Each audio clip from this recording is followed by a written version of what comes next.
Stand by, all cameras. Spin, rotate. Good evening and welcome to NFL Monday Night Football. It goes to Homer Jones. All the way. It's an amazing event. It makes rock concerts look like tea parties. What a show this man has put on tonight. 99 yards and a half. We have liftoff. William Perry fights the football. Tear down this wall. And nobody catches Bo. Monday Night Football became a national phenomenon. Are you ready for some football? He's on it. He did it. Or you can take me now and see it all. Holy moly. Oh, boy. The Saints back in New Orleans, back in the Superdome. But they are who we thought they were. The most bizarre finish you'll ever see. Navarro Bowman gonna take the Niners to the playoffs. The Legion of Boom strikes first.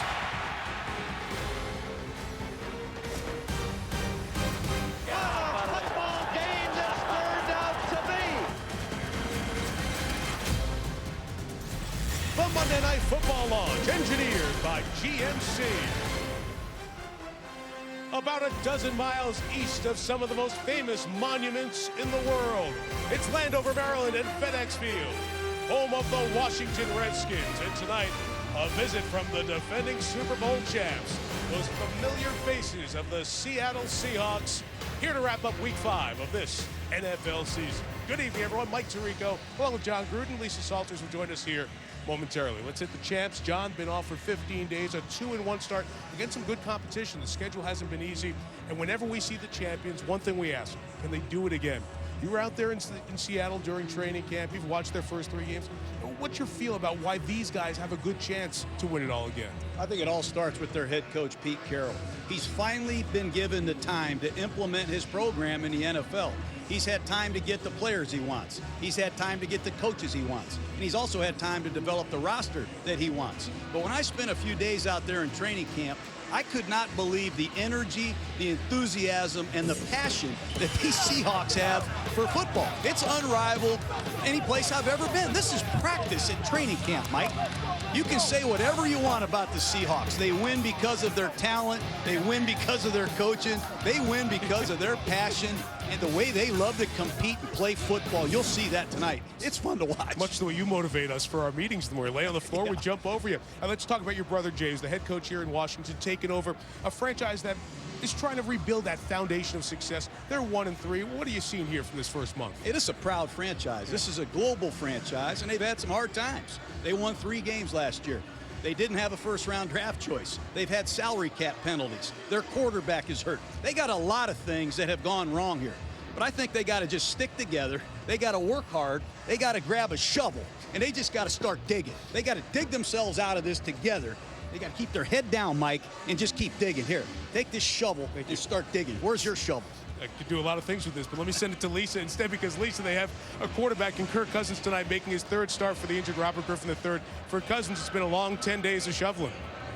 Yes, Mike, it has been, because the last time Kirk Cousins was on the field, that demoralizing loss to the Giants, he threw 4 second-half interceptions. And I think it's safe to say that in that game, he lost a little bit of his confidence. Jay Gruden told us that when Cousins came to practice on Wednesday, he was a little gun-shy, a little shaken.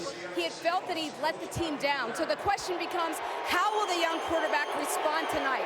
Cousins told me he went back to watch every bad decision that he made in that game to see what happened, why it happened. Before you flush it, he said, you have to learn from it. But he also feels the sense of urgency that while he is still learning, he's got to win now. Jay Gruden said Cousins had a good week of practice, that he reminded him all the great quarterbacks in NFL history have had bad games. You've got to let it go and move on. Gruden said, I'm not expecting perfection from him tonight, but I want him to go out there and have the right look in his eyes and compete. Mike? Well, Lisa, in the Verizon, did you see that tonight? Cousins is hoping to join Joe Theismann, Mark Rippon, Jeff George, RG3. They were the quarterbacks for all 4 times Washington faced the defending Super Bowl champions on Monday Night Football. The Redskins winning them all. If they do it tonight, you'll see it in HD.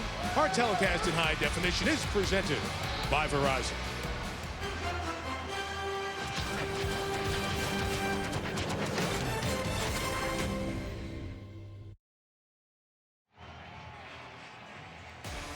A third-round pick who has started since week 1 of his rookie season. Russell Wilson, 26-9, the Super Bowl champ. He returns to the site of his first playoff win tonight. That Seahawks wildcard win 2 years ago. One of the high points in this turnaround. And the question is, how did the team from the northwest corner of the country make it to the top? Let's go back to 2009. The Seahawks won a total of 9 games in a 2-year stretch, and they had one of the oldest teams in the league. So they turned south, hired Pete Carroll from USC, and began an extraordinary roster turnover. In that first year, it was a turnstile, 284 player transactions, a complete overhaul that yielded some cornerstones. Both starting safeties came in the draft, so too did a Pro Bowl left tackle, and they traded for their franchise running back. And while we look at the first picks in that first night of the draft for how to build a winner, Seattle's best have come on the draft's third day and in the third round. For now, 52 quarterbacks count more against the cap than the Super Bowl winner. So there's been space to secure the core and keep the free agents trying to make a repeat run. Wilson's payday is going to come down the line from a contract standpoint, but in tonight's State Farm Double Check Spotlight, let's not talk about his cap value, but John, his value on the field. Why is he so difficult for other teams to defend?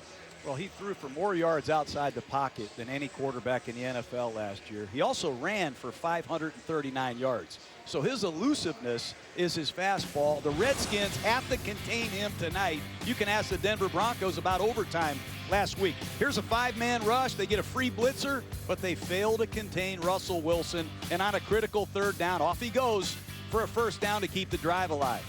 Same overtime period. Here's a 4-man rush. Wilson's back to pass. Nobody's open, but the Broncos fail to contain Wilson again. Off he goes for another easy first down. This kid is elusive.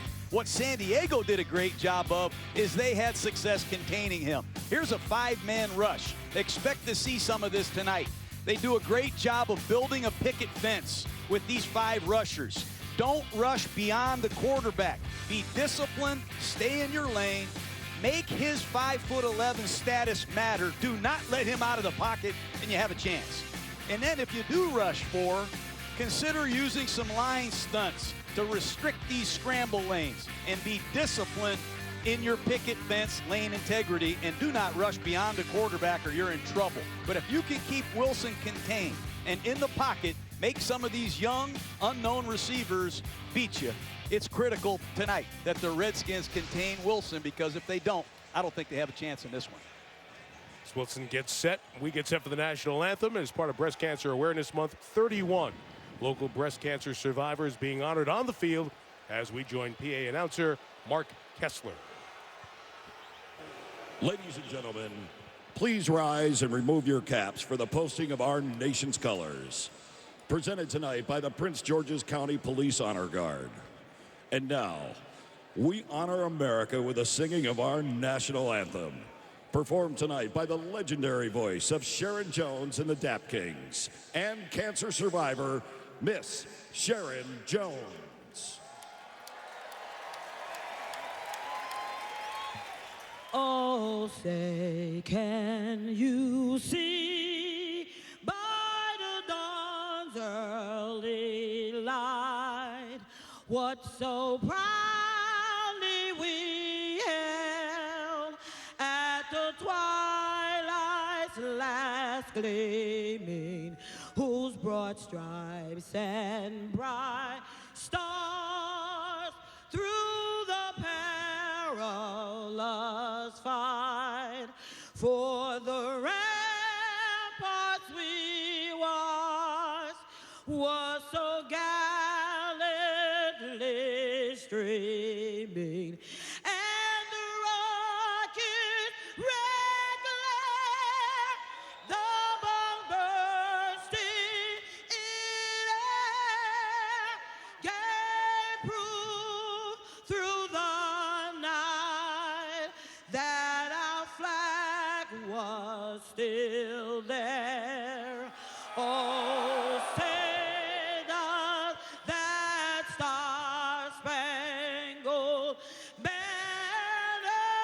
yet wave o'er the land of the free and the home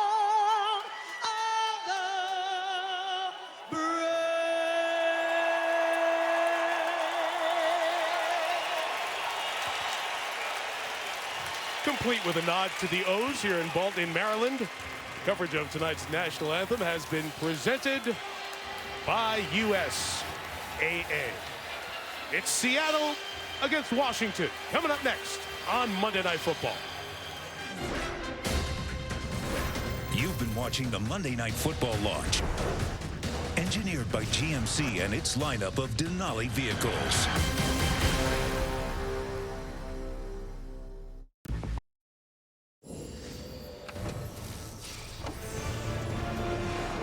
ESPN welcomes you to the following presentation of the National Football League.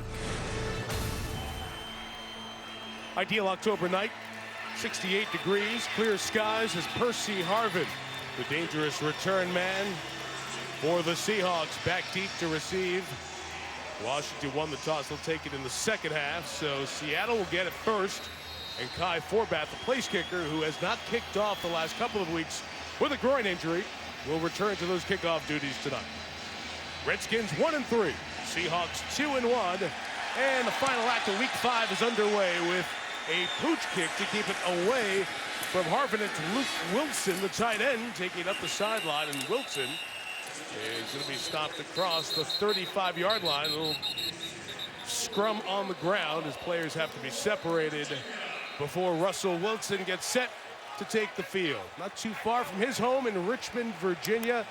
He turns 26 in November, and John, he's done a whole bunch of winning in his first 2+ seasons. Sure is, Mike. He's like an Xbox quarterback. He can do it all. He's smart. You can run any play you want. Very good arm talent, quickness. He's durable, and he's a great competitor. Redskins must contain him to have a chance. Seattle begins from their own 35, and Robert Turbin is the back next to Wilson, and he takes the first carry. Instead, Marshawn Lynch, and he gains 5 before Jarvis Jenkins brings him down. We figure to see a lot of Lynch tonight, running behind this offensive line, which includes Justin Britt, the rookie second-round pick at right tackle. Lynch and Harvin are the primary guys who are dangerous for this team. Luke Wilson, who had that opening kickoff return, replaces Zach Miller, a former Pro Bowl tight end. Had some ankle surgery, a cleanup on that ankle, and he is out for the next couple of weeks. It's Turbin as the back, and on play action, Wilson throws sideline, and it is incomplete, intended for Jermaine Kearse. Ryan Kerrigan had some early pressure. That's what you have to do on these bootlegs. It's such a big part of this Seahawk pass offense, bootlegs. And Kerrigan did a nice job containing Wilson, forcing the inaccurate throw. 3rd down and 5. Don't be surprised if Seattle runs the ball in this down and distance throughout the night. I'm looking for Lynch over on that Seattle bench area, John. Don't see him for the moment. Saw him out early here this evening. 3rd and 5 with 3 receivers to the left. And Wilson takes off. This is where he does so much damage. Slides after a gain of 17, and a first down for Russell Wilson. Well, you can cover all the receivers, you can cover the back in the flat, but if you don't take care of the quarterback, you're in trouble. Russell Wilson, as we said in the pregame, had almost 550 yards rushing last year. He's on his way to that number this year. First down at the 44-yard line. And Turbin remains in there for the Seahawks. And on play action, it's Wilson on the run, firing downfield for Baldwin. Incomplete. Bashaud Breeland, the 4th-round pick out of Clemson, now a starting corner for this Washington team. Well, they fake the zone stretch, and you're going to see Baldwin on a corner route against the rookie Breeland. Ball's well thrown. Great recovery by Breeland. Rookie corner out of Clemson. They like his long arms. I think Baldwin should have caught it.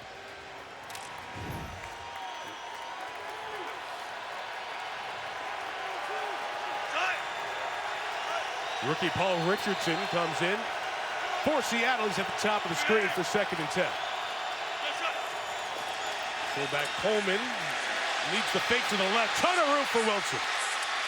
To the 25, on his feet at the 20. And as you highlighted right at the very start, John, Russell Wilson's running ability, such an X factor. This is all Russell Wilson. This is a running play to the left. You're going to see a lot of defensive players over here for Washington. Wilson knew it was going to be a dead play. He has the savvy and the guts to pull the ball out of Turbin's chest and run it himself. That's twice Wilson has gashed this Redskin defense with his mobility.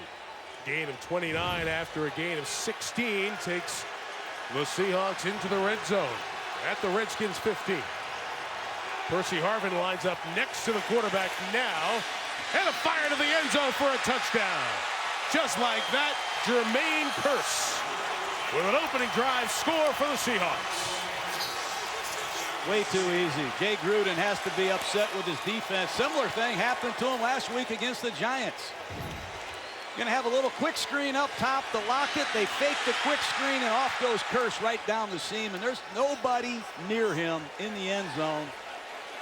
Exclamation point by the defending world champions on the road.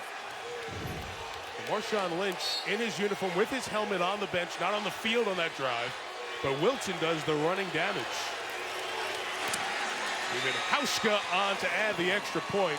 Wilson had a career-high 29-yard run on that drive that helped lead to his touchdown pass in the opener. ESPN's Monday Night Football is brought to you by Chili's, where fresh is happening now. NFLShop.com, find the largest selection of NFL products at the official store of the NFL.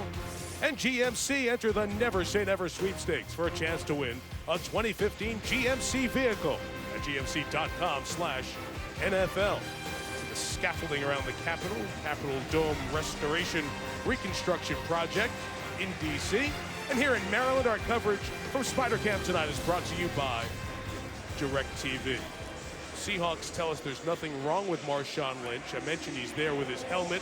Always a sign that a player is ready to go in. He was on the bike getting loose after the touchdown drive while we were away at break.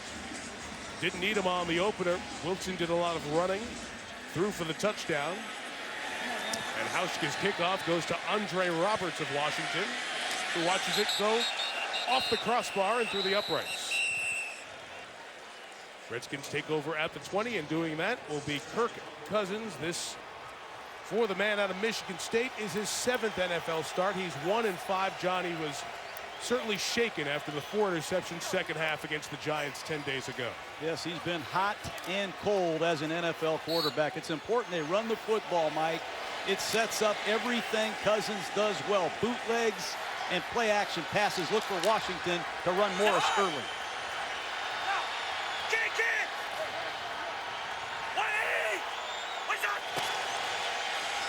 From the 20, Cousins goes across to Logan Paulson.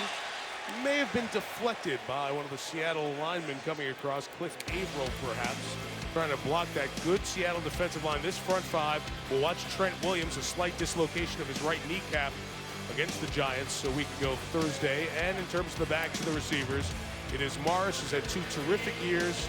Garcon and Deshaun Jackson, can they get deep? And Niles Paul, coming off the concussion, cleared the protocol and is ready to go. As Robert Griffin III watches again, trying to come back after that dislocated ankle in the second game against Jacksonville. Some movement up front. Jeff Triplett's our referee tonight. We'll hear from him for the first time. Neutral zone infraction. Number 99 of the defense. 5-yard penalty. Repeat, second down. Seattle's Tony McDaniel there. Both of these two teams commit too many penalties. I know both coaches want that cleaned up, but that is an important 5 yards for this Redskin offense. They do not want to fall behind the chains against this Seahawk pass rush.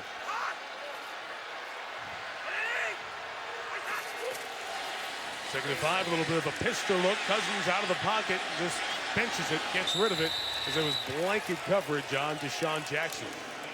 Richard Sherman giving him no space to breathe. And of course, you have an offensive-minded coach in Jay Gruden calling the plays here, and Pete Carroll on the defensive side over there on the opposite side for Seattle.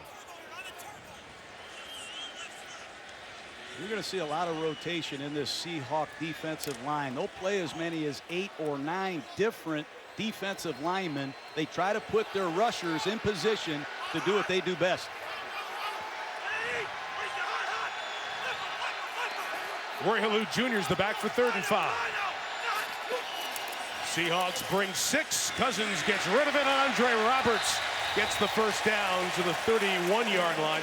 When they signed him in the offseason, he was going to be the number 2 receiver. Then they got DeSean Jackson. So Roberts is a good 3 to have. Very good receiver. It's a nice bunch formation against man coverage. Sometimes you can generate a natural pick or rub. First down, Washington, and Tom Compton, an offensive tackle, has checked in to play tight end for this Redskin offense. They are lacking blockers at the tight end position.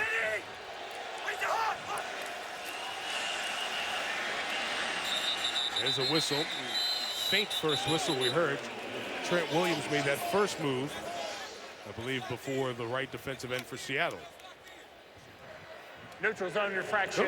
Defense, number 72. Interesting. 5-yard penalty, still first down. Michael Bennett on the call there, so another benefit for the Washington offense. Bennett, Averill, John told you, they've got 5 more guys. They come in, all play well.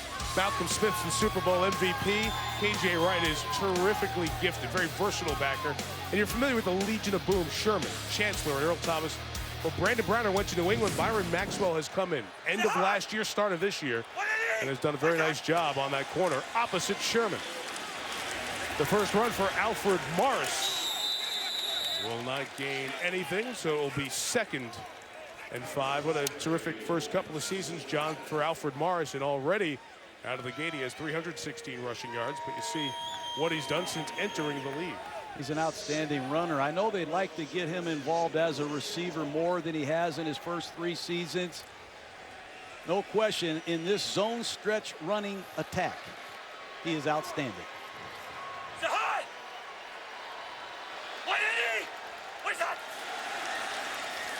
Sean Jackson looping around, throwing over the head of Thomas, and Jackson can't hang on. So Earl Thomas, the safety, going step for step with the speedy DeSean Jackson. Cousins put it in the right spot. Jackson couldn't get it. Well, when you got a young quarterback who's struggling, you need to pick him up by making some plays. That time, Earl Thomas read out of the blitz. May have got his hand on that ball. I thought DeSean could have caught it, but once again, Earl Thomas is a factor. It's a great ball reaction skill set that these Seattle DBs have. Thomas's hand just getting a bit of it to make it tougher for DeSean Jackson. 3rd and 5. 4-man rush. Cousins throws. It's caught by Roberts again, and a good job to get away from the nickel man Marcus Burley and get a first down. Andre Roberts has seen the Seahawks twice a year for the last few years. He's a former Arizona Cardinal. Here he is working against Burley, the new nickel corner of the Seahawks. Good throw by Cousins, but how about that concentration in a crowd with Earl Thomas beating down on you? That's a great play by Andre Roberts. Washington's right tackle, Tyler Columbus, I believe injured his right hand there, so the Redskins bring in Morgan Moses, the 3rd-round draft pick out of Virginia. He's playing the right tackle spot, number 76. From the 42, running that way, it's Roy Halou, who's spun down by Tony McDaniel at the 45-yard line. John, where is this Washington offense with your brother Jay as the head coach right now? Well, this offense is a little bit left over from last year in the Mike Shanahan era. They wanted to keep a lot of the things that they did well with Robert Griffin while they brought Griffin along. The problem is Griffin is not playing. So now they've got to change gears and try and find some things that Kirk Cousins does well. That's hard to do against the world champions on Monday night.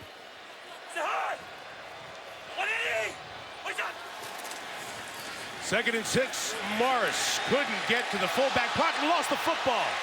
And pouncing on it is that fullback, Darrell Young. KJ Wright, we talked about his versatility, helped dislodge that one. KJ Wright wears number 50. He plays every position at linebacker you want a linebacker to play. Might be the best coverage linebacker, might be the best overall linebacker in football if you really sit down and study what he does for the Seahawks. Big, physical, every down wrecking machine. Nobody likes 3rd and 12. Tough against the Seattle secondary. Again, rookie right tackle in there. Cousins throws underneath. It's Helu, and they rally to the ball and limit your yards after catch so well. Marcus Burley, along with Wright, stops Washington after a couple of first downs. They'll punt it away. Well, they get away with playing zone coverage because of their ability to keep vision on the quarterback, break on the ball, and make tackles. KJ Wright with back-to-back impact plays for Seattle. This is Tress Way, left-footed rookie punter, lost the battle in Chicago, but has turned into a very good kicker after Washington picked him up at the end of the preseason. And this punt will go all the way through the goal line, a touchback. So it's 55 on the punt, just 35 of net. And after that terrific opening drive, Russell Wilson and Seattle back on the field. Try to add to that yardage total in a moment.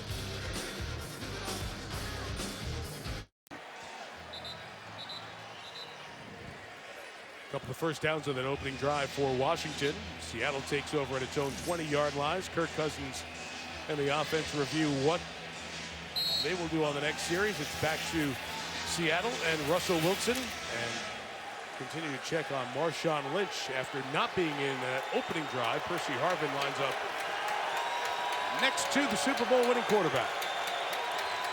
Get a report on Lynch in a moment. Wilson keeps on the read option, and he is just destroying Washington with the run here. A gain of 14 to the 34-yard line. I don't know what film they're looking at, Mike. They got to do a better job than this. 3 times Wilson has gashed them, and their plays that Seattle's been running since Wilson's been in Seattle. This is way too easy. Redskins defense has to pick it up and play their assignments. Marked where the slide started, so it's a gain of 13 to the 33 for a 3rd rushing first down. And Lynch enters the game for the first time. And he gets his first carry. He looks absolutely fine. Marshawn Lynch gains 17 yards, but a flag is down back at the line of scrimmage. It's the spot where the hole opened up. Brian Arakpo is limping off, injured for Washington. Holding number 76 to the offense. 10-yard penalty. Repeat first down. As Arakpo comes off, Lisa Salters, Lynch came on the field. So what was going on with Marshawn? Well, Mike, the Seahawks were telling us that there was nothing going on with him, but during that opening drive when the game started, Lynch was over here on the sideline. His cleats weren't even tied, so he knew he wasn't going into the game. Then he had a heating pad back there on his lower back. He was riding the stationary bike for a while. He got up and stood with the rest of the team, started stretching out his quads, asked for football, and was simulating carrying the ball. So I did know that he was going back into the game, but again, we've got no official word about what exactly was going on. Mike? He looked just fine on that run that was erased with the holding penalty. So it's 1st and 20 for Wilson. And the seam, the tight end Luke Wilson couldn't hang on. We mentioned in that last play, Brian Arakpo went over to the sideline. John Arakpo in his 6th year, former first-round pick, playing on a 1-year deal, franchise tag. Let's see what happened to him on this run. Well, he's on the backside, and looks like the backside tight end cut him on the backside. We'll see if he's okay. They need Arakpo to deliver. I don't think Arakpo has a sack this year. He's had a lot of problems with his hands, and now he's got a problem with his leg. 2nd and 20, they fake it to Harvin. They fake it to Lynch, and Russell Wilson takes off again. Russell Wilson putting on a running show here in this first half. He picked up the first down at the 44. Pretty obvious who the best athlete is on this field. A lot of deception here. They're going to fake the ball to the running back. They're going to fake it to Harvin, and just take a look at it. Fake it to Harvin, fake it to Lynch. 2-man route, nobody's open. Off goes Wilson, and in one-on-one situations, E.J. Biggers has no chance. Tackling has been awful tonight by this Redskin defense. Already 80 rushing yards in this quarter, most he's ever had in a quarter in his brief NFL career, but he lost the football on the snap and able to get it back. Wilson was the first to the ball. Jeff Triplett, the referee, went up with his hand, indicating it was Seattle ball. And whatever happens to the bottom of the pile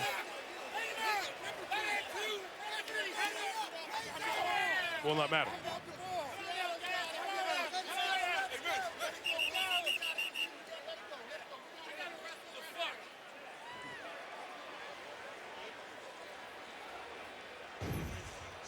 look at Wilson.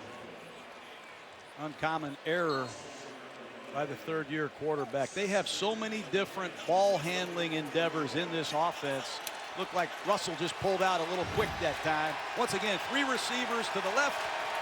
Lynch offset by himself to the right.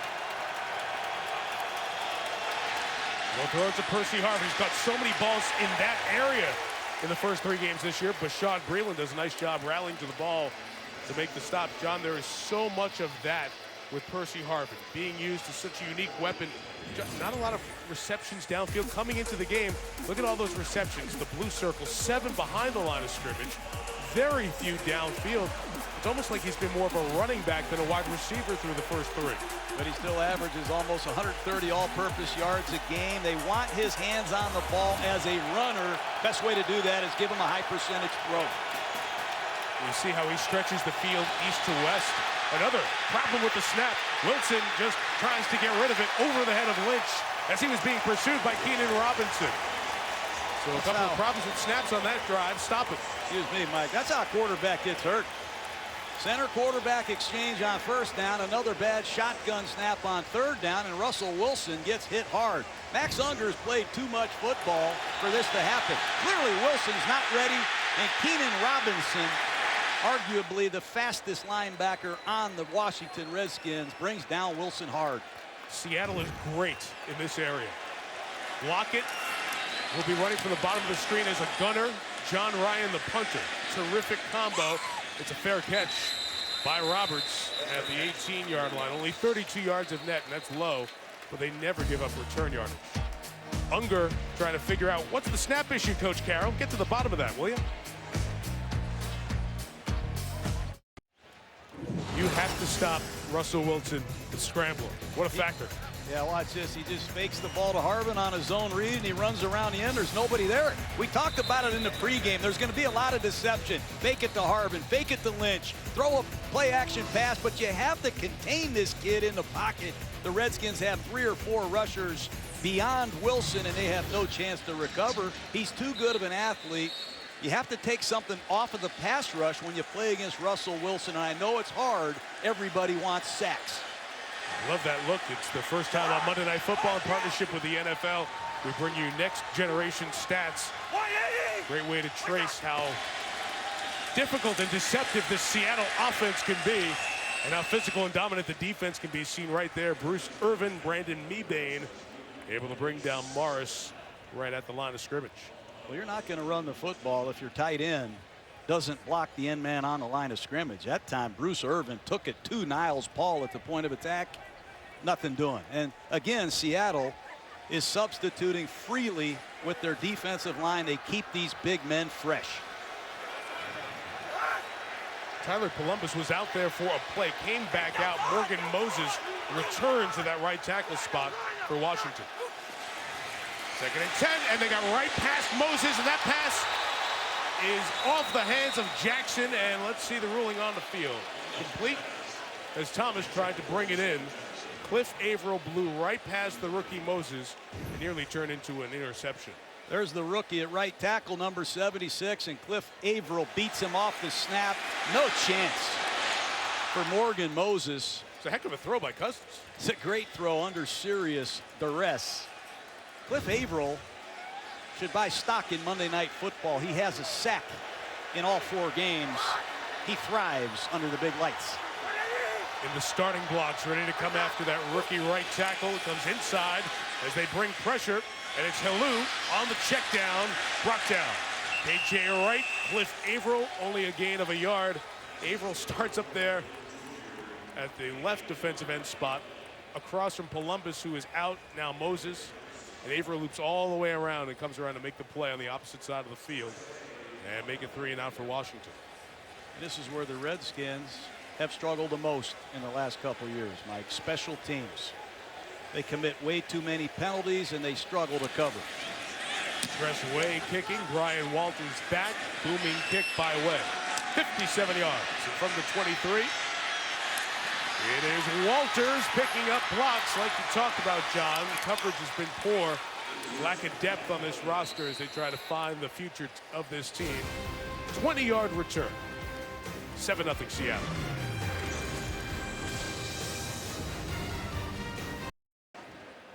Russell Wilson and Kirk Cousins share a field again, like they did a couple of big-time times in the Big Ten 3 years ago. Kirk rolls to his right, sends a long spiral to the end zone. He got it! Cardinals win! Wilson back to throw. Jet Duckworth on the receiving end. Hand off, Monty ball up the middle. Ball to the end zone. The Badgers take the lead. Russell Wilson ended up leading that Wisconsin team his 1 year at Wisconsin to the Rose Bowl. Kirk Cousins took Michigan State to an Outback Bowl championship that helped lay the foundation for their eventual Rose Bowl win. And they meet again in the pros. Marshawn Lynch looking just fine and pounding near the 40-yard line. A gain of 17. Big opening rushing quarter for the Seahawks. It's just an inside zone. You're going to see the backside cutoff blocks, and watch Lynch press the hole, but look at the surge by this Seahawk offensive line. Redskins pad level is way too high, and Seattle is taking it to this run defense of the Redskins. Extra offensive lineman in the game for Seattle. That's what Lynch needs, another blocker.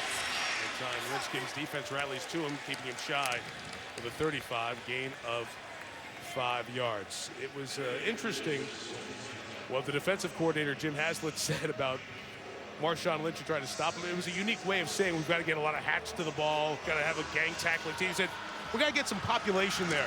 Yeah, you need a lot of people to stop Marshawn Lynch. He's like tackling a 230-pound slalom skier going down the Alps. Good luck. Brian Arakpo has returned with that ankle injury for Washington. 2nd and 5. And Lynch get a yard there. Jarvis Jenkins, first man to stop it. I saw him last week against Denver. I thought the Broncos did a great job getting people to him. They hit him with 2, 3, 4 Broncos. They knocked his helmet off. They got after Lynch for 55.5 minutes. But he keeps coming. He keeps driving at you. He will not quit. And at the end of the game, he walks off with another touchdown and a victory for the Seahawks. What a back.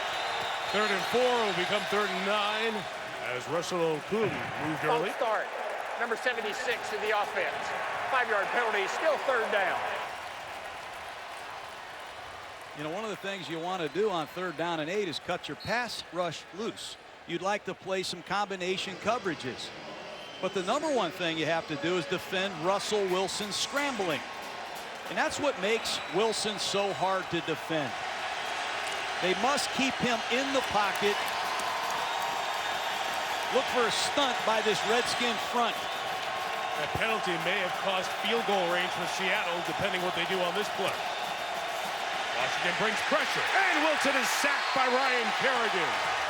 The pressure allowed Kerrigan to come free for his 6th sack of the season. That's one way to contain him. Blitz him. Shoot a man in every gap, and there's nowhere to go but throw it. But Kerrigan playing down over J.R. Sweezy at right guard wins easy. First to the outside. Poor pickup by the Seahawks, and important get off by the Redskin defense. First quarter coming to an end, and no snap before it. The sack by Kerrigan, his 6th.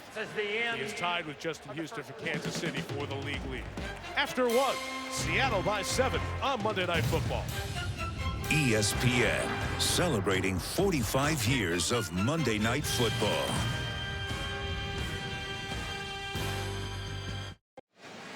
Quarter number 2, FedEx Field, Landover, Maryland. Mike Tirico, John Gruden, Lisa Salters. Rest of our Monday night team with you. Seattle running for 108 yards in that first quarter. 80 of the rushing yards by Russell Wilson, who threw the touchdown pass to Jermaine Kearse. Thus we're at 7-0. And the punter John Ryan, end over end, trying to pin it down inside the 5. Hey, went right past Josh Thomas, and it's a touchback, and only a net of 26 yards.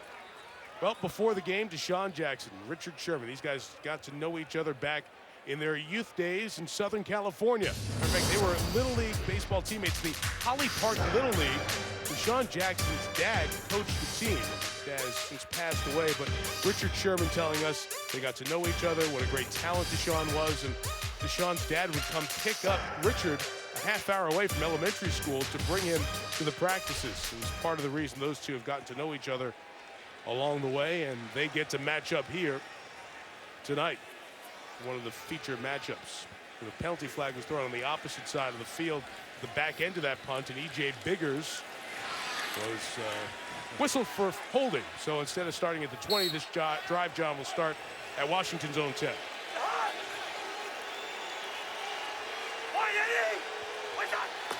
2 first downs for the Redskins so far. Cousins pumps and throws. It's a complete minimal gain again to Logan Paulson. Cam Chancellor rallies to make the stop.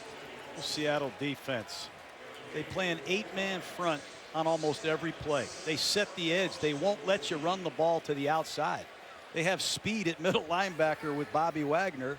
And then they make you throw the ball into one of the most talented, disciplined secondaries I've seen. And the bad news is they can rush the passer too. So this is not the defense you want to break into the NFL against if you're a young quarterback. There's the bottom line through 13 plays, 20 total yards. Cousins fires over the middle, nearly intercepted. Bobby Wagner sitting down on coverage with Niles Paul. And it's 3rd down. Well, Michael Bennett is in Cousins' face immediately off your right side. Ball comes out, KJ Wright. And Bobby Wagner, number 54, closed quickly. Should have been intercepted. You see everything is quick because of that pressure the defensive line can bring, and things are very congested in those check down areas and short passes for Cousins.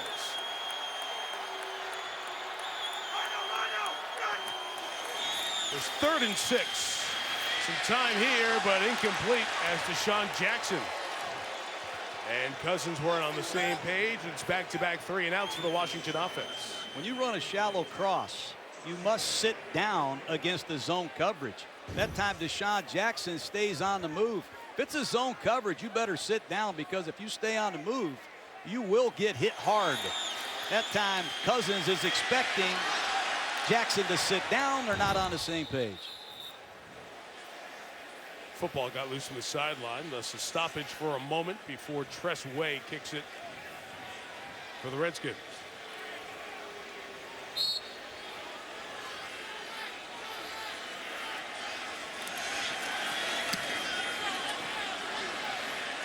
For the sideline, make it unreturnable. But losing some yardage along the way, and it'll come out near midfield for Seattle to take over. Seahawks ball at their own 47 when we come back.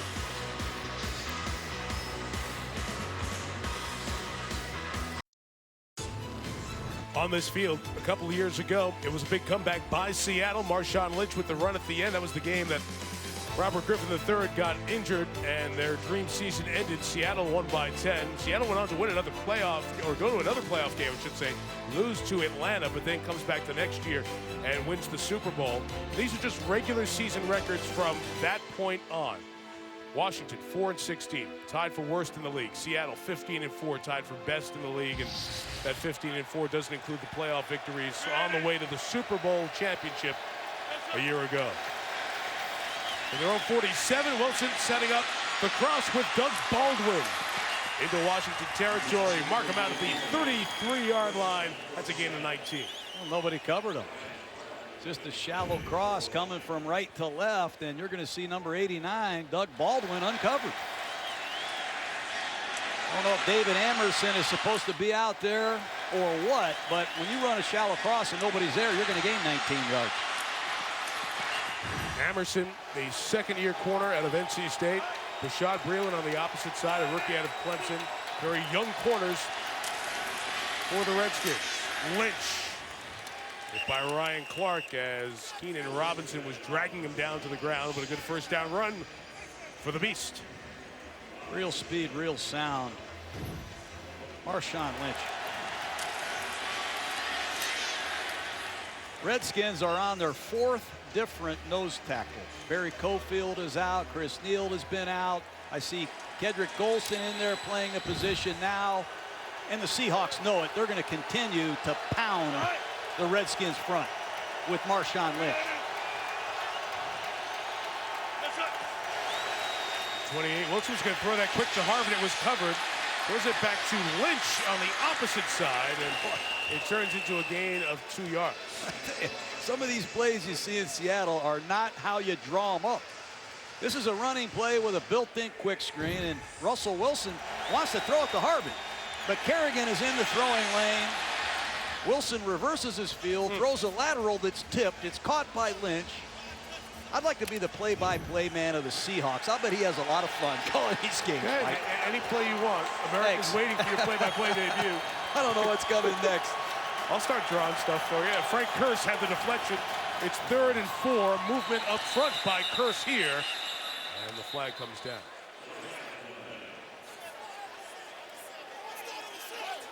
Penalty, we give him a first down. At the 22.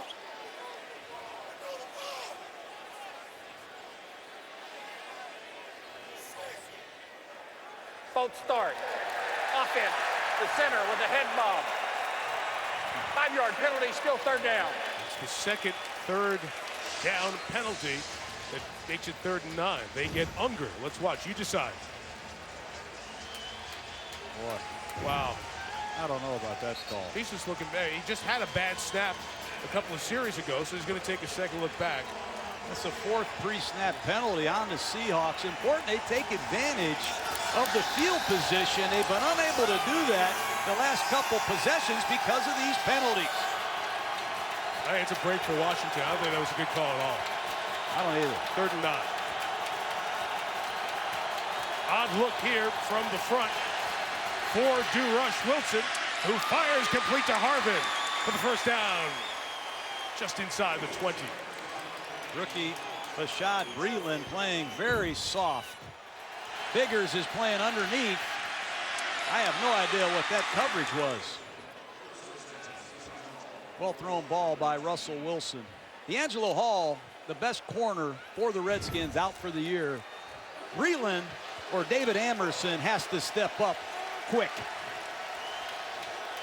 Hall towards Achilles against Philadelphia on injured reserve. Second game without him. And here is Lynch. Pulled away at the 16-yard line. That's what you have to do if you're a safety. They call that capping off, and Ryan Clark does it as well as any safety in football. 35 years old, soon to be, ex-Pittsburgh Steeler. That time he sees Lynch fighting for that extra yard, and Clark puts down the big back. What a football player he is. Clark was on ESPN as much as us during the summer. They call him the Anchorman, Mike. Anchorman. Here comes Harvin. Sweeping around to the left. A flag is down as Harvin accelerates inside the 5. For the moment, he's in for the touchdown. But as we said, flag down as he tried to turn the corner. Holding. Number 77 in the offense. 10-yard penalty. Repeat, 2nd down. They did win the Super Bowl last year, but the Seahawks committed a league-high 128 penalties. That's been part of their problem in the first half here tonight. Well, left guard James Carpenter, former first-round pick out of Alabama against Hatcher. They're going to call that every time when your arms extend away from your body that much. Don't think he needed to do that on a wide perimeter jet sweep, and Pete Carroll not happy with the offensive penalties that have stymied this Seahawk offense. Hard to have the most penalties in the league and win the Super Bowl. The 74 Steelers, last team to do that before this group from Seattle last year. And Pete Carroll going to take a timeout. That's also rare. You watch a lot of Seahawks games, they always seem to have their full complement of timeouts going into their 2-minute drill. So uneven start here for Seattle after their 15 days off. You mentioned it at the very beginning of our broadcast, the time you spent up in Seattle as they were getting training camps started. There's a love and a passion for football that's so evident, not just in Pete Carroll's gum-chew and rah-rah down the sideline, in every player you talk to and spend time with from them. But you know why that is? It's because when they draft or they sign a free agent, They're looking for qualities that they cherish. They're looking for players that are self-motivated, guys that love football, people that can't get away from the game. That's as important to Pete Carroll as anything. And when you go watch the Seahawks practice or just go to their hotel and meet them, these guys can't wait to play or practice or go to a meeting. You saw Earl Thomas. That's my favorite story of all the research and reading for this week. When they got their Super Bowl rings in May, it's a big party. Everybody's having it's the time of your life. Earl Thomas went back to the facility to watch film. True story. He sleeps on the locker room floor the night before games. That certain passion for it is unique to what they have built in the great Northwest. 2nd and 17. Harvin got away from the first. On his way again.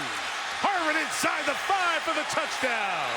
The strength and speed of Percy Harvin, but another flag is down.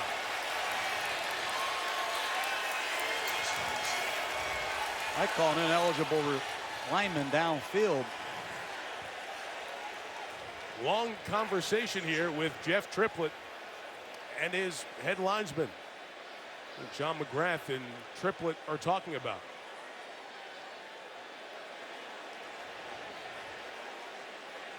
It was 2nd and 17. And here's the call.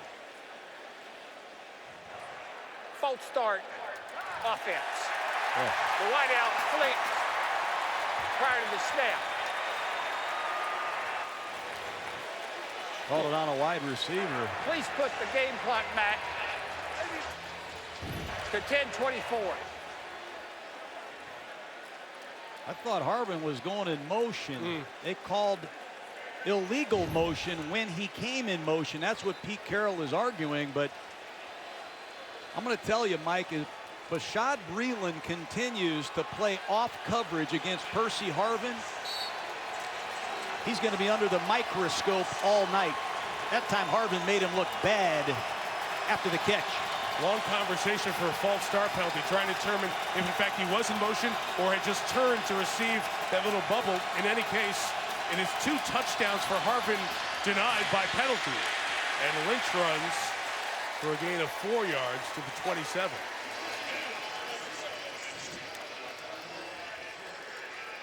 They do so many interesting things. I remember going back to his college days with Percy Harvin at Florida and then watching him at Minnesota. We'd often ask Brad Childress, well, what is he? Is he more running back than receiver? He's a threat. He's everything. He is. Right. He's a running back. He's a returner. He's a receiver. You don't know what he is, but if he comes into the backfield, you treat him as a running back. And if he lines up wide, you better treat him with a really good cornerback because he can burn you. Right now, Ryan Clark is going over there, but they are playing zone as Harvin comes in motion. Wilson fakes to him, goes to the other side to Lynch. 2 Redskins take each other out in pursuit, but Frank Kurse makes the tackle, and Seattle will attempt a field goal. Frank Kurse should get a sticker for his helmet for that effort. Young player put in the lineup because of all these injuries, but watch Frank Kurse, an unknown who made the team in training camp, just make a hustle play to go get Marshawn Lynch. That's impressive. Ryan Clark is shaken up for Washington and sitting down on the 34-yard line here. And looking at his left leg. A big hustle play made by Kurse, the former Dolphin draft pick, who was cut, hooked on in Carolina, played in Dallas last year. Came up with a key stop there that will limit the Seahawks to a field goal attempt of some 45 yards, but the more immediate concern, 40 yards I should say, the more immediate concern is with the starting safety Ryan Clark. Injury timeout with 9:09 left in the half.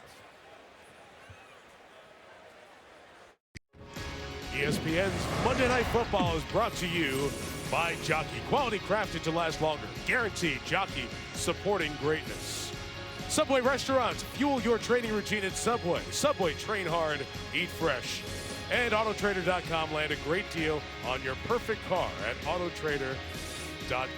That is the proud man. That's Jim Gruden. It's John and Jay's dad. Jim, his wife Kathy, your mom back home watching one son coach on Monday Night Football, the other son in the booth.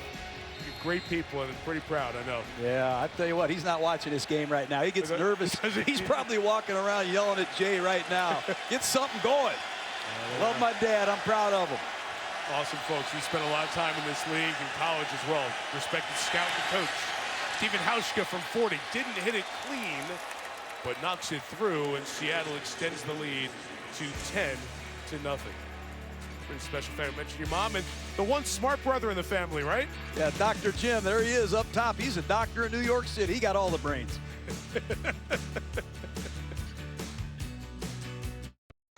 10-0 Seattle here, leading Washington.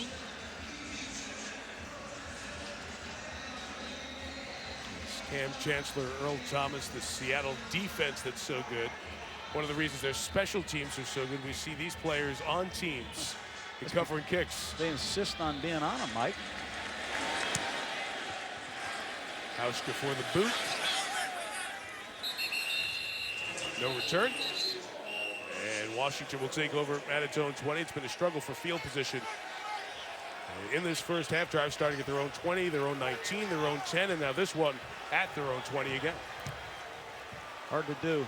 Hard to sustain drives against this Seahawk defense. I see Tyler Columbus back at right tackle. That's a good sign for this Redskin offense. So far, Alfred Morris, 3 carries, -6 yards. They have to get some positive runs from their great halfback.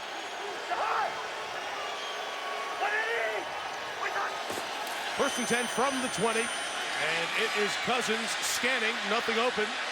Goes to take off and gets down before the big hit, a gain of 3 yards. Let's come back to what happened with Kirk Cousins, the Thursday night game on a short week.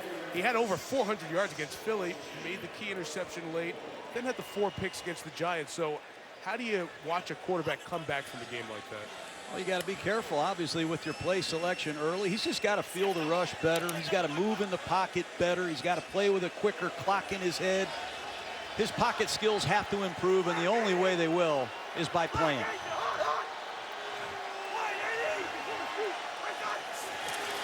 On this 2nd and 6, quickly it is Morris who spins and turns, and they gets obliterated by Kevin Williams. That's the same Kevin Williams who was in Minnesota for 11 years, now comes to Seattle at age 34 as part of this defensive rotation.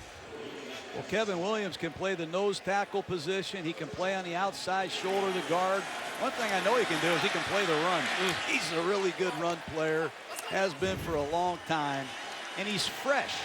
The way they rotate these defensive linemen, Kevin Williams is always fresh, and his legs are alive, and it shows on film.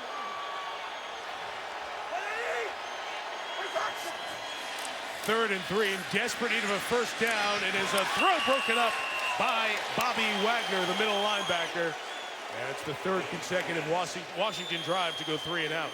Second time Bobby Wagner has picked up a shallow cross coming from right to left. Good awareness by Wagner. Ball's got to be thrown in front of the receiver. That time a bad throw by Cousins.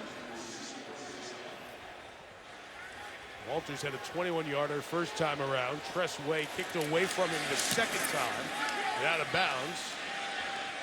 This one's 51 with room to run. It's away from the first tackle, but good initial contact, then pursuit by Jamarcus Sanford will bring the punt returner Walters down just shy of the 30-yard line. 44 yards of net on that one.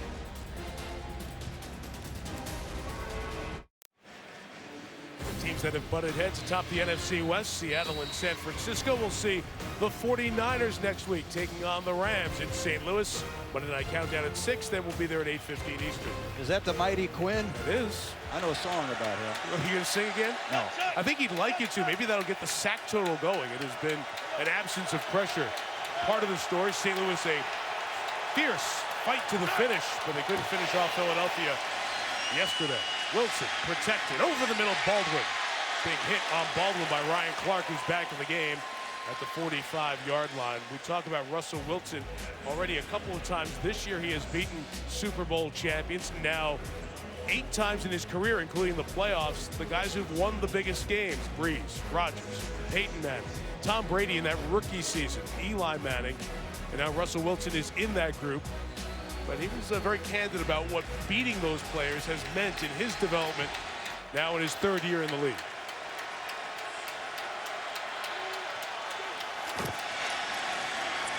Lynch on the run. 5 yards to the 49-yard line. Here's what Wilson said those wins meant to him, knocking off Super Bowl champs.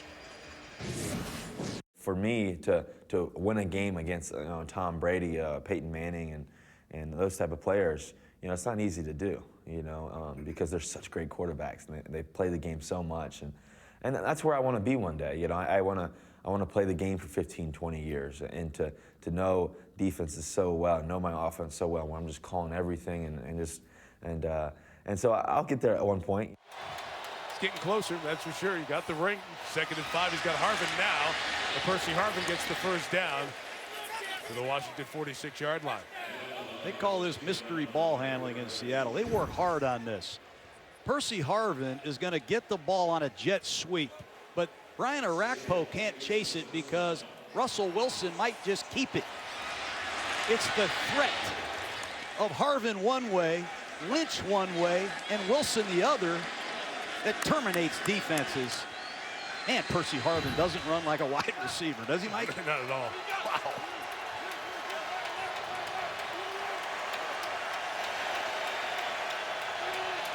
Mark to the 45. It's 1st and 10. Wilson has a lot of space. Rolls it, flips it downfield for his tight end, and it's caught by Cooper Helfelt.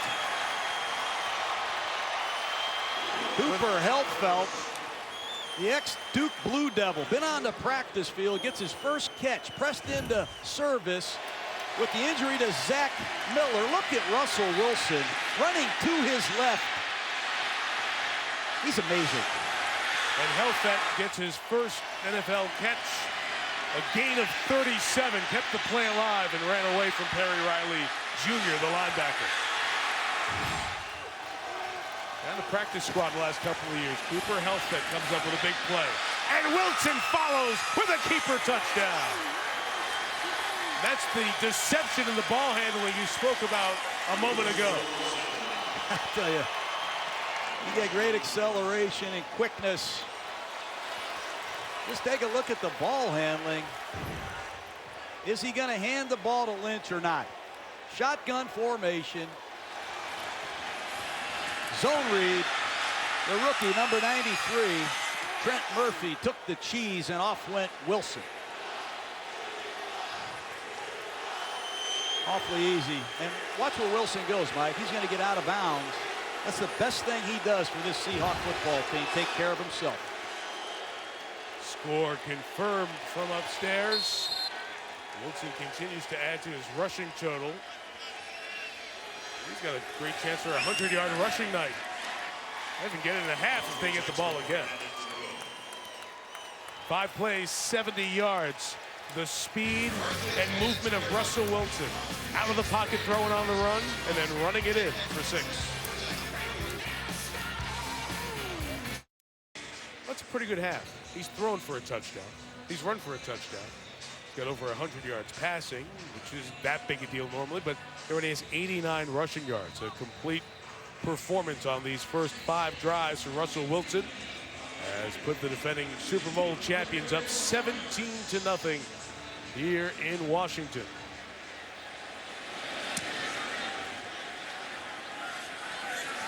Roberts will watch it go through the end zone. And it's another long field. Let's go back to that Wilson touchdown run. Well, it's a zone read. Luke Wilson, a tight end, releases the block David Amerson. Nice read by Russell Wilson, and that's as easy as it gets. See if this Redskin offense can move the football against the Legion of Boom. Try to get back in the game. Get something going here.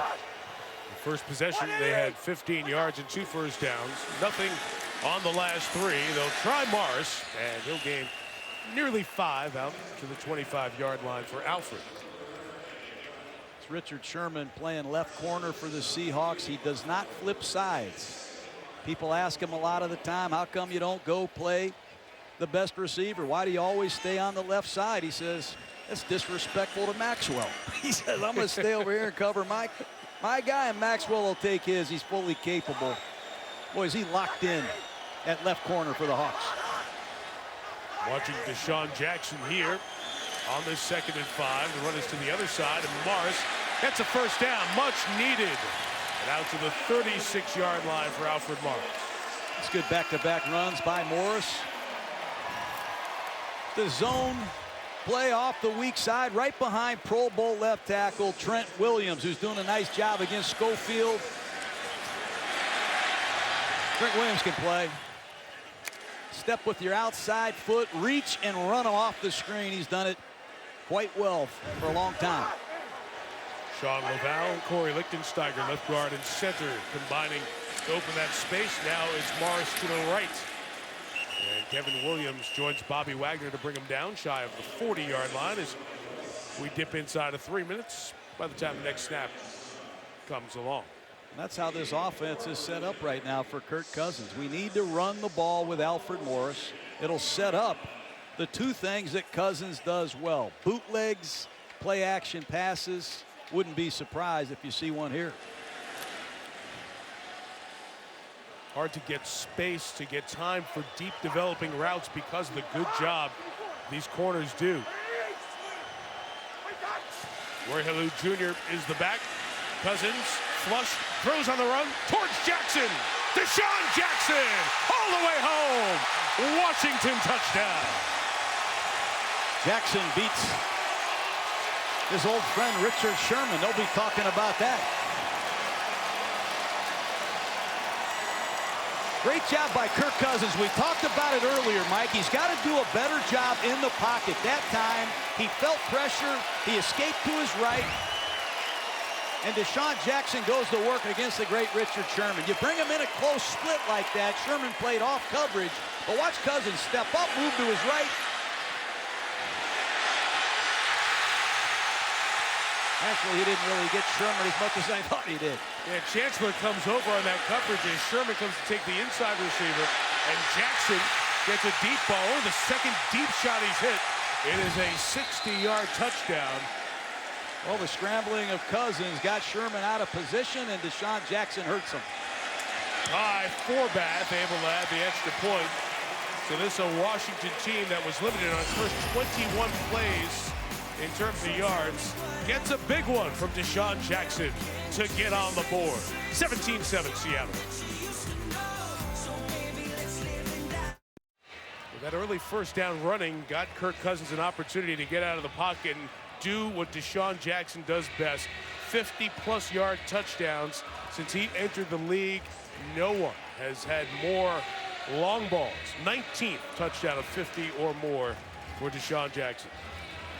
And after the kickoff here, you need to explain that coverage. We were just watching it here in the break because it's some of the confusion that you see when teams play different coverages. Try to assign who was the DB beaten on a play. We'll go back and show you. 17-7, another pop-up kick to keep it away from Harvin. This time they've put a little more speed out there with the receiver Doug Baldwin. And he's hemmed in and will be stopped shy of the 30-yard line. Let's go back to that play, John. Well, it's 4 verticals. You're going to see what we call all go. And Richard Sherman at the bottom of the screen, he tries the midpoint, Niles Paul and Deshaun Jackson. Hard to do. He tried to steal the seam ball, and he got fooled to the outside. And I think the scrambling by Cousins and the fact that Deshaun Jackson stayed alive gives the Redskins a big play and a much-needed play at the end of the half.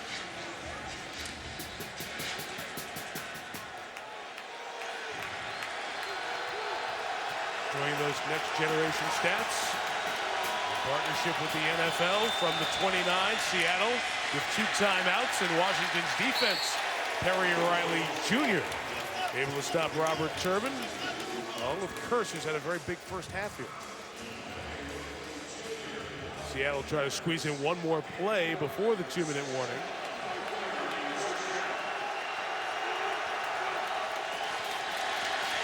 And Wilson over the middle, complete to his tight end Luke Wilson. He's 3 shy of the first down. We'll have a 3rd and 3 on the other side of the 2-minute warning. With the Seahawks, plus 10.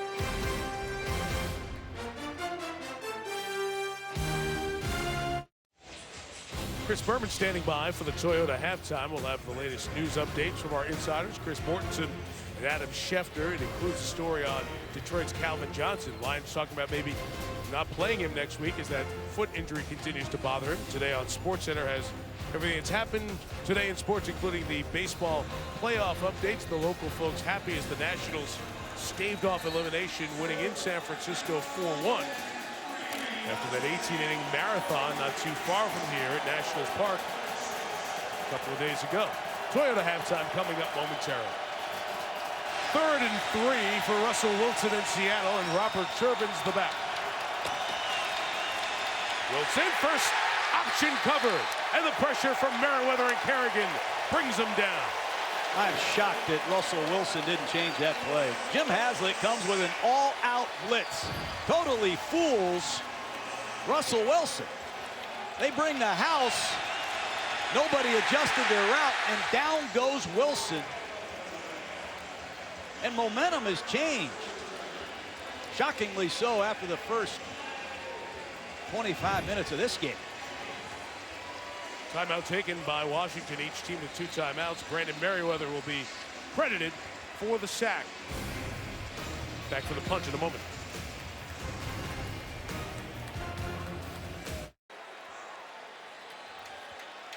Back for the punt by John Ryan. And Ricardo Lockett's speed closing in on Roberts and forcing him to make a fair catch. Ricardo Lockett, the Gruden grinder pregame, he might be as good a gunner as there is in the league. What speed he turned on there. Looked like Usain Bolt. He gets a great release just like he does as a receiver, and he's showing that sprinting speed that he has. Good night. I was hoping from here that Roberts laid out the fair catch. That was going to be a big hawk tackle. Great shot, guys. The reaction from Lockett. You had the Ryan 5.2 seconds of hang time with Lockett's speed. Really impacts a return game.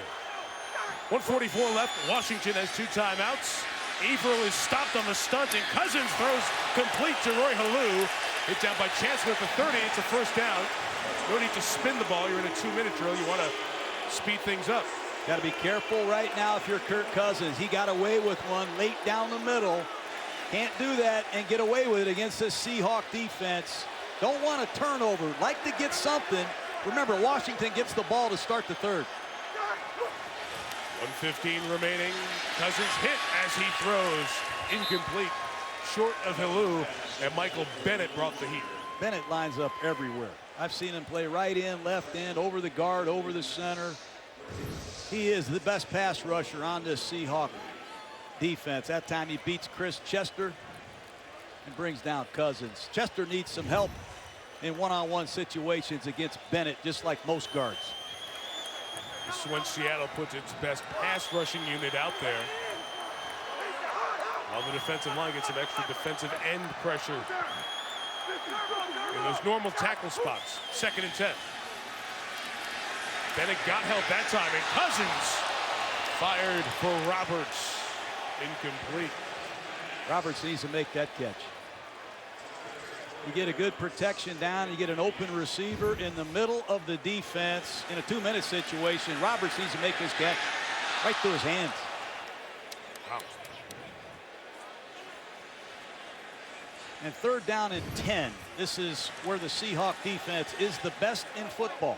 And this is where the Redskins obviously aren't.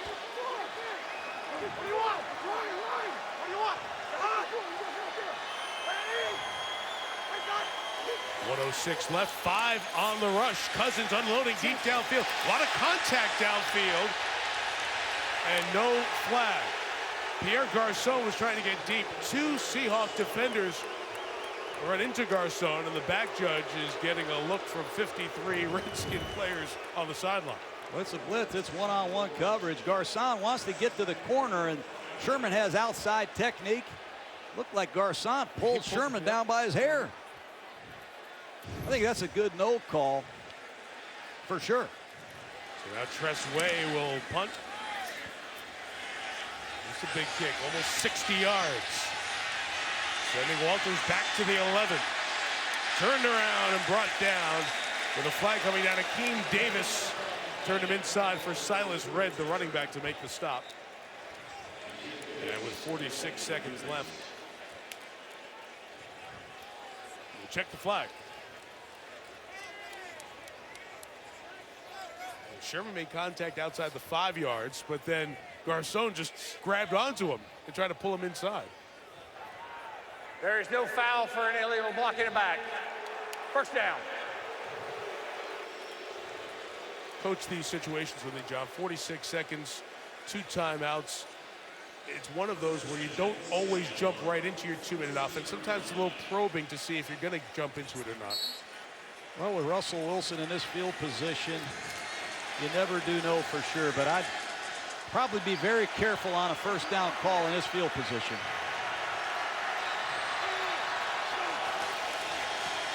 It's a great option to have. Give it to Harvin, see what he can get going.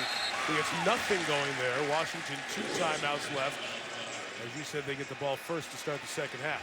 I think that's my big question with Harvin is, can you survive at that size carrying the ball as a running back? And he might be shaken up here. They're going to stop the game for a moment. Harvin in some discomfort as he's limping a little bit on that left leg. We remember all the problems he had, the hip surgery last year, injury problems in Minnesota during his Viking years. Put on the brakes there, and as he went to cut, just slipped and fell and comes limping off to the side. Right ankle, right knee. You hope he's okay, but he's had a history of injuries. Looks like he's going to be okay, but of course the turf was a big story here 2 years ago. That playoff game where Robert Griffin III got hurt. There have been far fewer problems, and obviously not late in the season. So weather not as much of a factor as out on the field before the game. Surface seemed just fine. You see Harvin, it's almost like a sprinter wearing tights. You don't see any socks as he's wearing. He's built for speed and dressed for it when he's out there. This will be penalty 8 on Seattle. False start. Number 60, the offense. 5-yard penalty. Still second down. But Max Unger, former Pro Bowl center, has had a rough night. A couple bad snaps.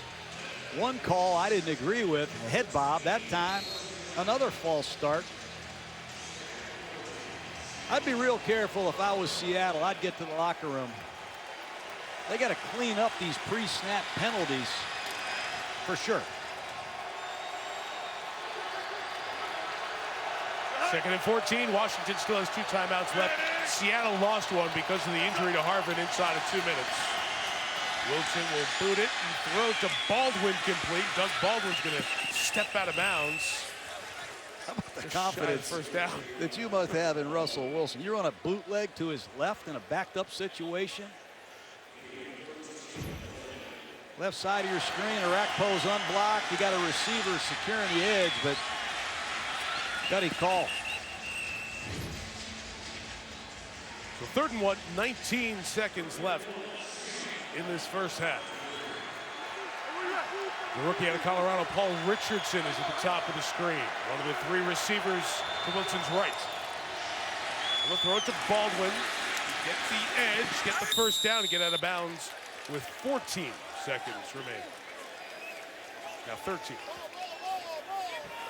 These receivers are some unselfish Seahawks. I think Harvin was a leading receiver with just over 100 yards. Baldwin doesn't have many more than that. They do a lot of dirty work, but boy, do they come through when called upon. There's Paul Richardson, their 2nd rounder. He can fly, the former Colorado Buffalo number 10. 13 seconds left. Turbin up the middle. Yard shy of the first down, and Seattle will let it go here and not use that final timeout. We'll get to the half. Washington gets the ball to start the 3rd. Russell Wilson, 89 yards rushing, a rushing TD, a passing TD, leading the Seahawks to a 10-point lead. Here's the Toyota halftime. Chris? All right, Michael, thank you very much, and welcome everybody. Welcome to Monday Night Football. It makes rock concerts look like tea parties. 99 yards and a half. Ignition, we have liftoff. Are you ready for some football? He's got it. You can take me now. I've seen it all.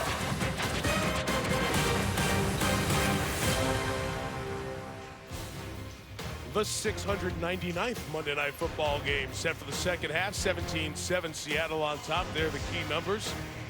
The 2-to-1 plus ratio of total yards for Seattle. Just 5 Washington first down. Seattle's penalties, the 8.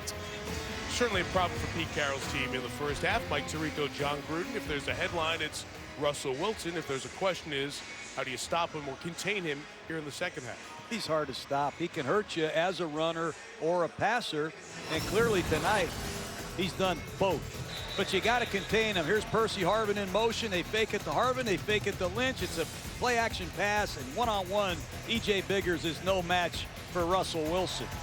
And then it's just a scramble play. Look how many yards Russell Wilson runs.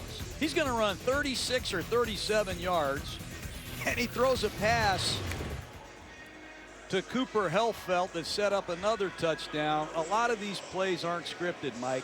Wilson makes things happen. And the thing I like the most about him is he takes care of himself. He doesn't take a lot of hits. 6 rushes for 89 yards. Washington's offense, that one big play, the touchdown to Deshaun Jackson, is more than half of Washington's total yards in that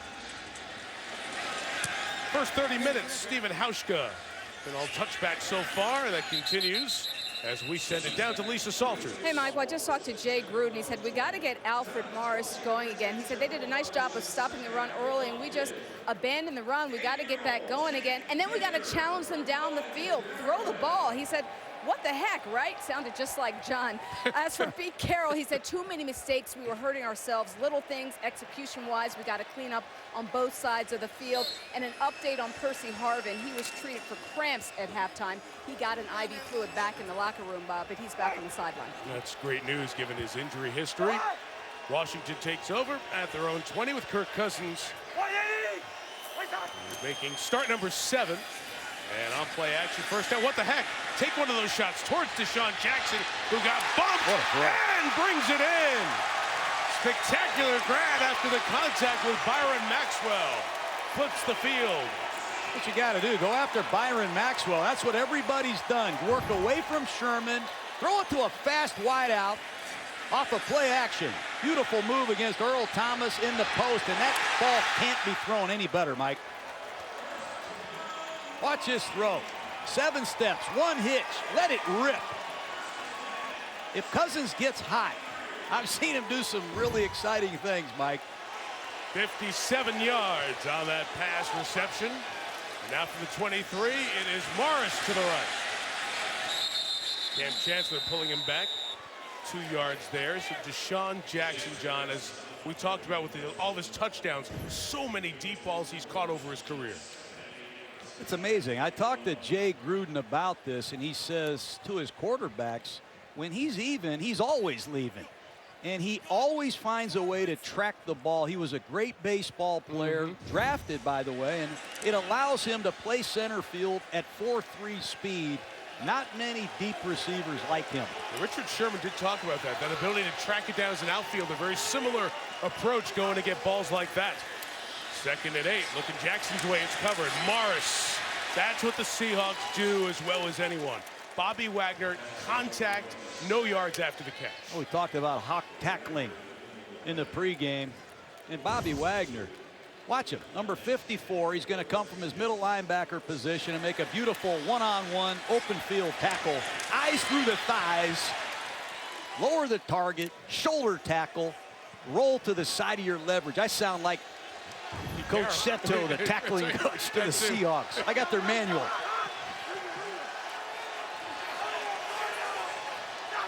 Third and 10, bunch formation to the left. Cousins throwing right for Halou. 1 step away, but a flag is down. Backed by the quarterback. Did they hit Cousins? He uses the hands to the face, number 56 in the defense. The 5-yard penalty on automatic first down. John Cliff Averill. And keeps the drive alive. Excuse me, Mike. That's a big penalty, obviously. Let's take a look at it. It's a point of emphasis. You see the ball thrown just out of the outstretched arms of Roy Halou, but a big penalty on Averill. And a call that I've seen more this year than all my previous years combined. As a point of emphasis, the referee, Jeff Triplett, throwing the 9th accepted flag on Seattle. Remember, they had a couple of touchdowns taken off the board because of flags. Quick toss. Andre Roberts using his speed on the edge for a first down gain to the 12. It's important when you throw these quick screens that you have a physical blocker on the perimeter. That time, Niles Paul did a good job against Burley. Watch number 84, stock blocking, allowing Roberts to get to the edge. Some confusion here. Not sure if Cousins was able to get the play there. He ran back toward the sideline to get the call. It's been a good red zone performance thus far. Morris right at the 10. Very close to that first down at the 8-yard line. It looks like he's marked just shy. It'll be third and less than a yard. Camp Chancellor coming off another big outing last week against the Broncos. That time sets the edge for this Seahawk defense. It's just hard to get this stretch running game outside against the Seahawks. And you got to be real careful in these third down situations, Mike. Throwing the football against this Seahawks secondary. They had 7 interceptions last year in the red zone. Let's see what they do in short yardage. Communications from the sideline to Cousins is not working properly. Play clock about to run out. Cousins keeping it on the sneak, trying to get that first down. Where the head linesman is running in. It's short. Let's see where the spot comes as he looks for where Cousins is. It's short. It's 4th down. Field goal makes it a 7-point game. This is where I always ask for a measurement. Short yardage is one thing, but I want to know exactly how far it was before I made my decision. If it's inches, I might go for it, Mike. If it's a yard or a long 2 feet, I might kick the field goal. Crowd doesn't like it, but I agree with this call. Make it a 1-possession game.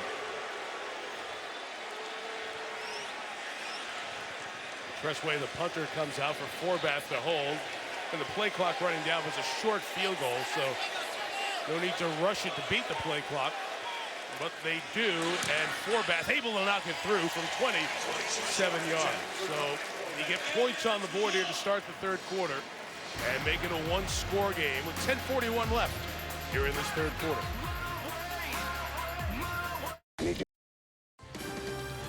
From Washington, ESPN's Monday Night Football brought to you by Fury in theaters October 17th. NFL.com/mobile stream live local Sunday and primetime games on your phone. Navy Federal, serving the armed forces and their families. And Autotrader.com. Land a great deal on your perfect car at Autotrader.com. And on this night with the temperature in the mid-60s, our coverage from Spider Cam here at FedEx Field is brought to you by DirecTV. Back to a 1-score game as Washington takes the opening drive for a field goal, highlighted by Deshaun Jackson's 57-yard reception. And again, this almost onside kick attempt to try to steal a possession, but it's Cooper Helfet, who had the big catch earlier, able to grab it, and Seattle will take over at the 45-yard line. Trying to beat the champs, trying to steal a possession somewhere. And after some short kicks, this the onside kick attempt. No surprise, Helfet ready for it for Seattle. Good field position for Seattle. What do you think of that kickoff decision there? Well, it backfired. They didn't get it, but when you give up 270 yards in the first half and you struggle to cover kicks, sometimes stealing a possession is the way to go. The 44th Lynch to the right. Marshawn Lynch will gain 6 yards across midfield. After that, Marshawn first half of 7 carries and 40 yards. Didn't play the first drive of the game. Been in ever since. It's the pre-snap penalties, the offensive penalties that have hurt Seattle tonight. They've had a touchdown called back to Percy Harvin. They've been knocked out of field goal range. Let's see if they can clean up their execution, eliminate the penalties, and put 7 on the board. Reed with Harvin, almost lost the handle on the ball, never got ahead of steam. And good penetration for Chris Baker and Jason Hatcher. Third down coming up. This is a zone running scheme. They're going to hand the ball to Lynch, and they're going to read the backside. This time, number 92, Chris Baker, Hatcher, get off blocks and stuff Lynch, setting up a huge 3rd and 4.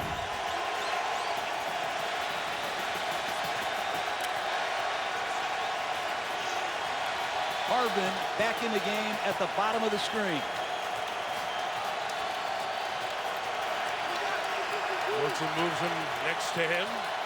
All three offensive threats in the backfield, and it's Harbin out of the backfield. Brought down on a terrific play by the second-year man, David Amerson, the corner from NC State, forcing the 3 and out. You lose D'Angelo Hall, your best corner. Somebody needs to step up and make a play. They try to sneak Harbin back into the flat, and watch David Amerson track him. Actually, Emerson's at the bottom of the screen, but did not fool the second-year corner. Nice job hanging on. David Amerson, big play for the Redskin defense.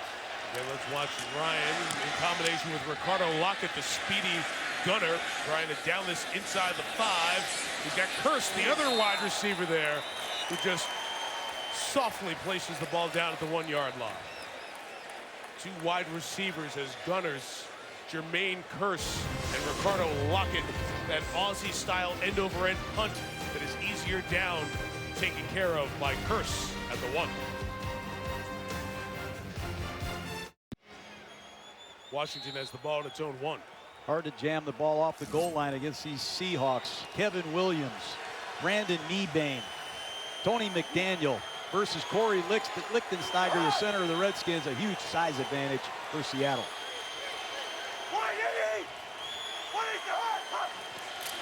Hard count. Cousins gets it to Morris, puts his head down and brings it off the goal line to the 5, a gain of 4 to gain some space.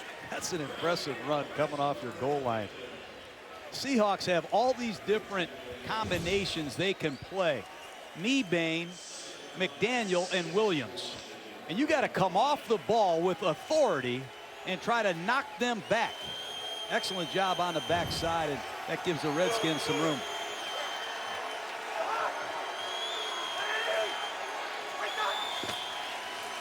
Cousins to throw. It's caught by Pierre Garçon for the first time tonight. He is a very physical receiver and delivers that shot to Byron Maxwell, a yard shy of a first down. Garçon doesn't back down from anyone. Watch him after the catch lower the boom with his right shoulder. He's good in any offense. I saw him play with Peyton Manning, Curtis Painter, Robert Griffin, Cousins. It doesn't matter. Fast and furious on game day. 6 foot 216. Again, Cousins is having a very difficult time with the communication from the sideline. He's having to run towards the sideline to get the play calls here. 3rd and 1. Morris, a lot of Seahawks on the other side of the line of scrimmage. And a loss of yardage. Kevin Williams, the aforementioned Brandon Mebane, the longest tenured Seahawk, and a new Seahawk make the play. Well, they got a heavy line. They got a speed group. Watch Mebane, McDaniel, the internal group, string this play out. They set the edge with Bruce Irvin. And Kevin Williams can still stop the run. Back-to-back 3rd and 1. Washington cannot convert. This one kicked to the sideline away from Walters again. And Seattle continuing to dominate the field position battle. Going to have it at their own 44. Bruce Irvin on the edge. The big guys in the middle force the 3 and out. Seattle scored the first 17. Washington the next 10. Seattle's big names getting it done. Including the 89 rush yards for Russell Wilson. A touchdown throwing and rushing. Marshawn Lynch averaging just over 5 a carry. And Percy Harvin, 3 receptions, 19 yards. Those 3 big players. And John, it's the threat of what they can do as well, which makes this team so difficult to defend. There's so much deception, and the deception features their best players. Wilson can hand it to Lynch. He can keep it himself, and oftentimes they have Percy Harvin involved as a receiver or a runner as well. And the ball handling is superb. They spend a lot of time detailing it.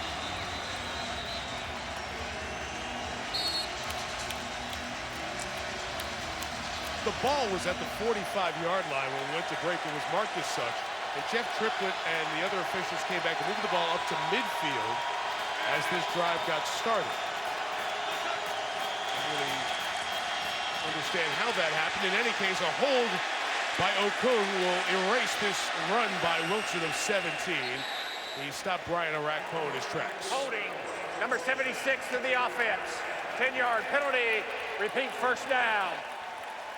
This offensive line has been sloppy tonight with penalties. Left tackle Russell Okung working against Brian Arakpo, and that was as obvious as you'll ever see.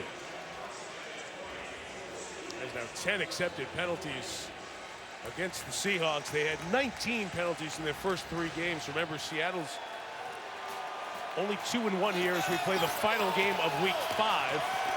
After opening on that Thursday night, having played only 2 games the last 31 days.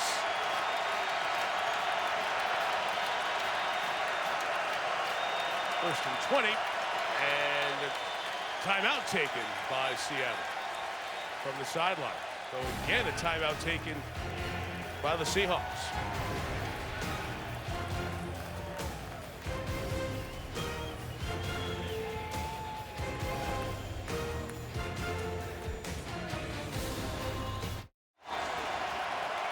Out of the Seattle called timeout, it's first and 20.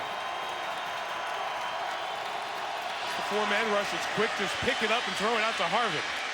Picking his way through blockers, and the Redskins rally to the ball, and 3 players led by Merriweather and E.J. Biggers bring down Harvin.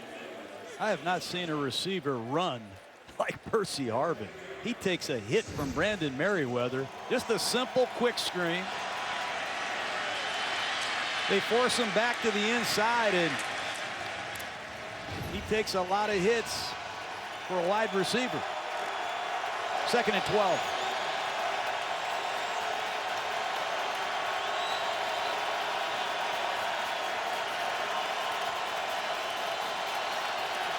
Wilson calls off one option on this play and fires left side. Harvin couldn't bring it in. Incomplete. Russell Wilson made a hand signal to his 3 receivers. He saw the coverage. He changed the route. Just a subtle hand signal. Everybody's on the same page. Great protection. Ball's thrown a little bit out in front of Harvin, but he needs to catch that ball. Harvin's route tree has really consisted of a lot of bubble screens, quick screens. He averages about 6 yards a catch. They need to get him involved as a threat down the field. Stopped 11 straight completions for Wilson. Here's third and 12. Wilson has to step up, takes off, and is brought down. Keenan Robinson with the hit, and will bring up 4th down. Well, they contained him that time, and Wilson took a big hit, I think, on his right shoulder. Keenan Robinson, who's taken over for London Fletcher, levies a big hit. Arakpo chasing from behind, gets him first, and then you have the helmet contact as Robinson was going forward, and Wilson's helmet comes down into him. Again, John Ryan.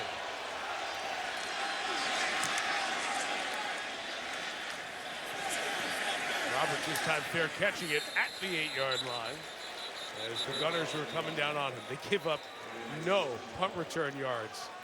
Gave up 84 all of last year, 82 all of last year, and 21 this season.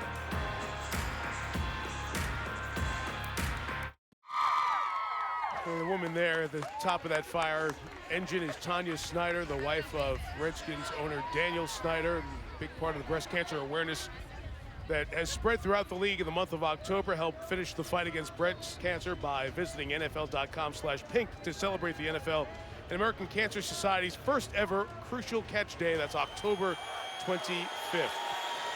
Cancer survivor in her own right, Tanya Snyder and Dan Snyder have done so much to start this awareness on the NFL platform. Cousins first down. Throwing. It's caught by Deshaun Jackson. Backing out of bounds, shy of the 30, and a first down. Great touch by Cousins. He threw that over Chancellor's outstretched arms and underneath Sherman, and Chancellor is 6'4". Nice job using his eyes, seeing the throw, and that trajectory. Perfect.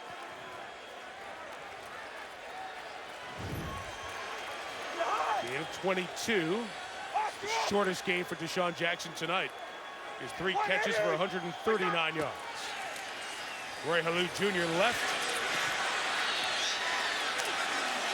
Loss of 5. Bruce Irvin first there for Seattle. Well, Niles Paul can't block him. They don't have a blocking tight end, it looks like. But Niles Paul, for the second time, has been no match at the point of attack for Bruce Irvin.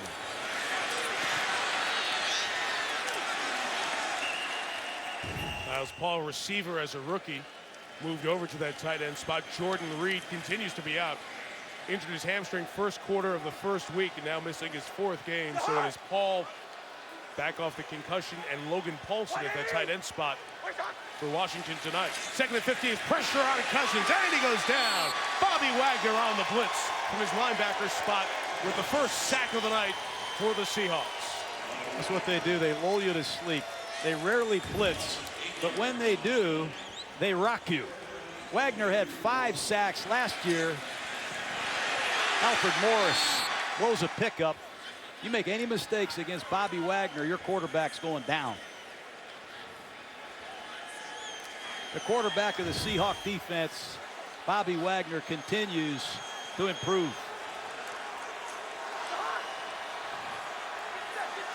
Need to get to the 40 to keep the drive alive.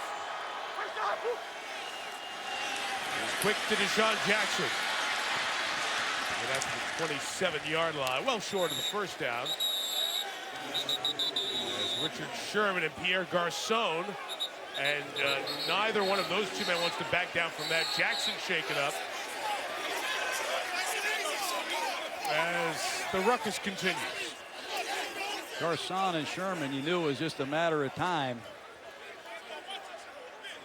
Very physical, great competitors, and this isn't over.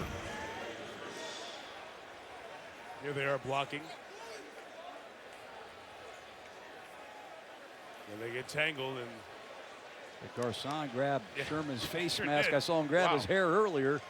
I don't blame Sherman for being upset. And none of the officials saw that. So no flag, and Tress Way will punt.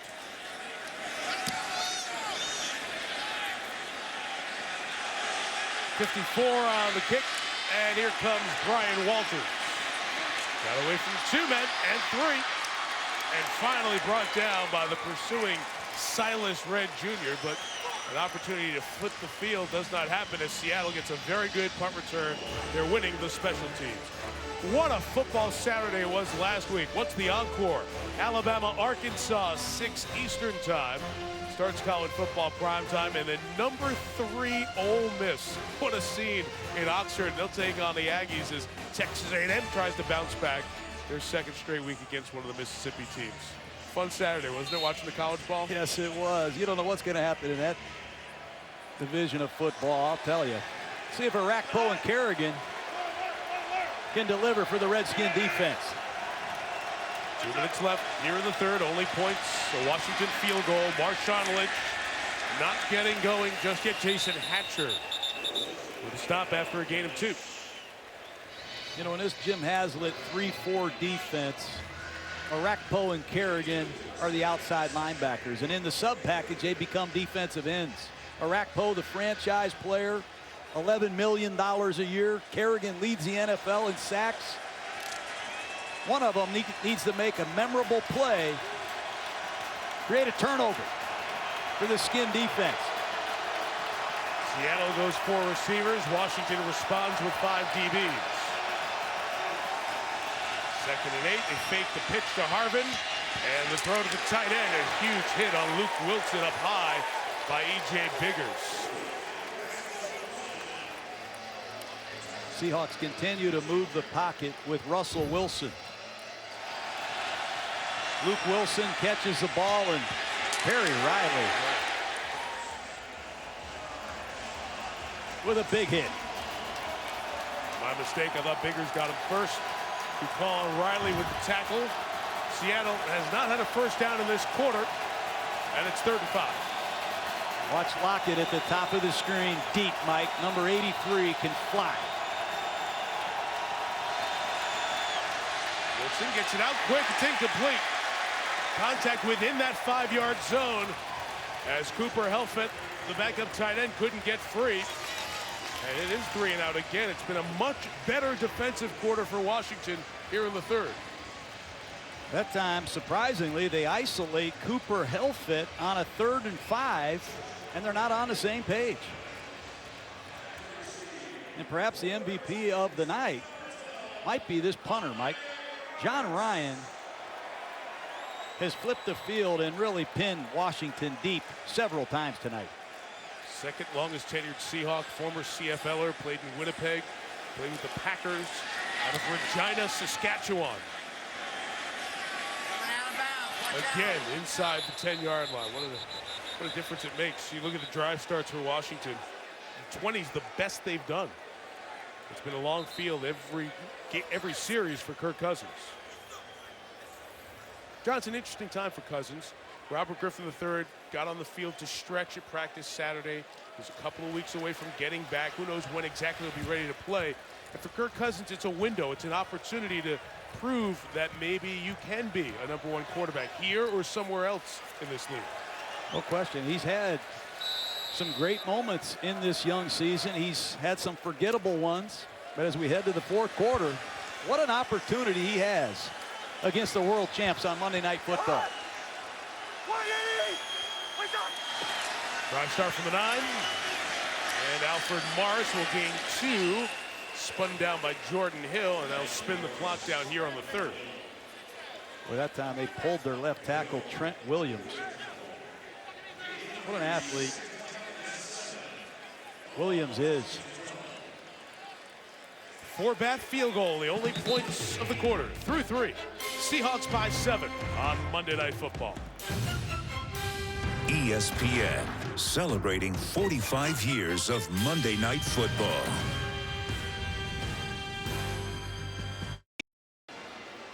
Fourth quarter, and the Seahawks leading the Redskins 17-10 here just outside of D.C. Mike Tirico, John Gruden, and Lisa Salters. Seattle trying to get to 3-1 on the season. Washington trying to join the rest of their division. It was a good day for the division as Philadelphia, Dallas, and the Giants came away with victories yesterday.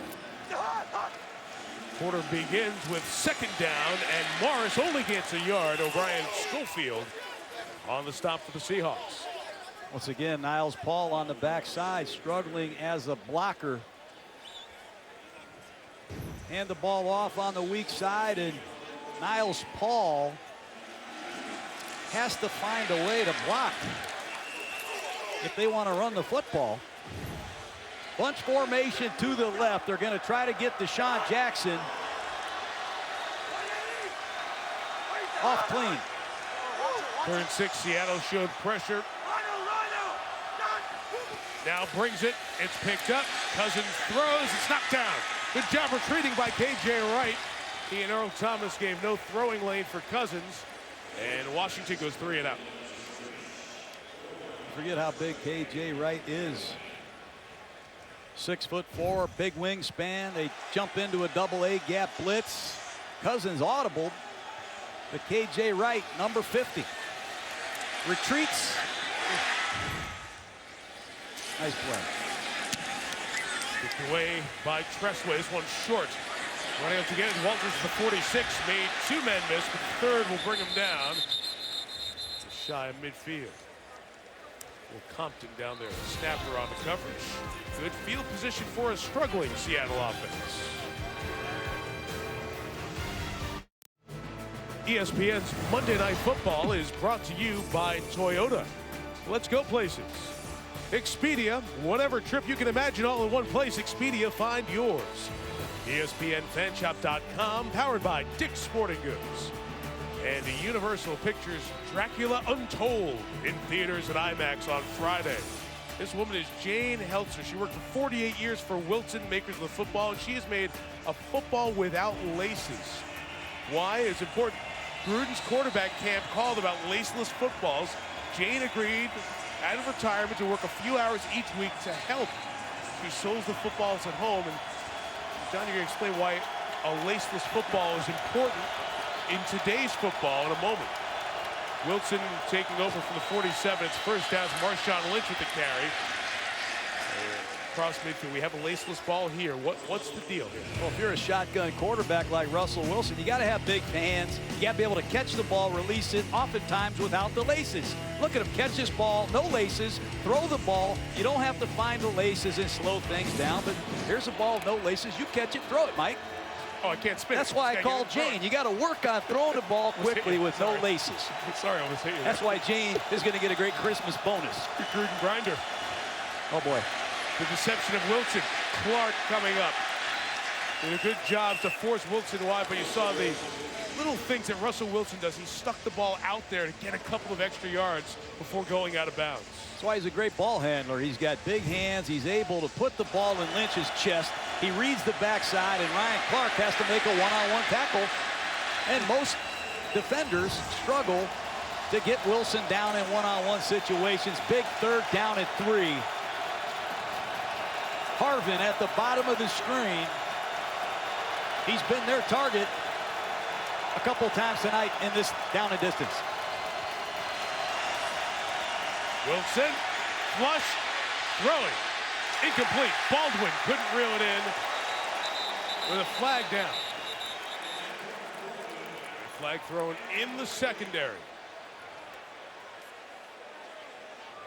It's a Seattle team that only has 1 first down its last 5 possessions.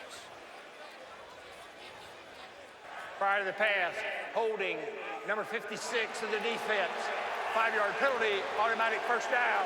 It was Riley who was around Baldwin, the intended receiver. You'll see Riley coming from inside out. He hooked Baldwin. Good call. As you heard, it was prior to the pass on that call. Thus the hold. It's the second penalty on Washington here tonight, but it keeps the Seahawks drive alive with their first down of this second half. The 41, Wilson pumping, looking deep downfield, wide open is Harvin for the touchdown. Another flag down. Harvin, who's had 2 touchdowns called back because of penalties tonight. I check on Russell Wilson. He took a serious shot from Bashaud Breeland. 3 officials, conference at the 42-yard line. Here's Triplett. Prior to the touchdown, personal foul. Unnecessary roughness, number 77. Hit a player on the ground unnecessarily. 15-yard penalty. Repeat first down. Wow. James Carpenter, the 11th flag and the 3rd touchdown taken off the board that would have been scored by Harvin. The Carpenter had a holding call in the first half. This play here is ridiculous. Russell Wilson stands in there against the blitz and throws a beautiful pass on the left side of your screen. You see Carpenter plant. Baker. Big penalty. It's unnecessary. We've seen things like that not called, and it really magnified that call in a big spot. 1st and 25, and Wilson not getting the space to run as much here in the second half. It's been a good adjustment by the Washington defense. Limits the gain, and Riley slow to get up. Wilson slow to get up. He took a big hit from Perry Riley earlier. He just took another from Breeland. And here he is scrambling again. He's taking some nasty shots tonight. Riley is the one who is still down, that inside linebacker for Washington. The athletic training staff looks at him, timeout.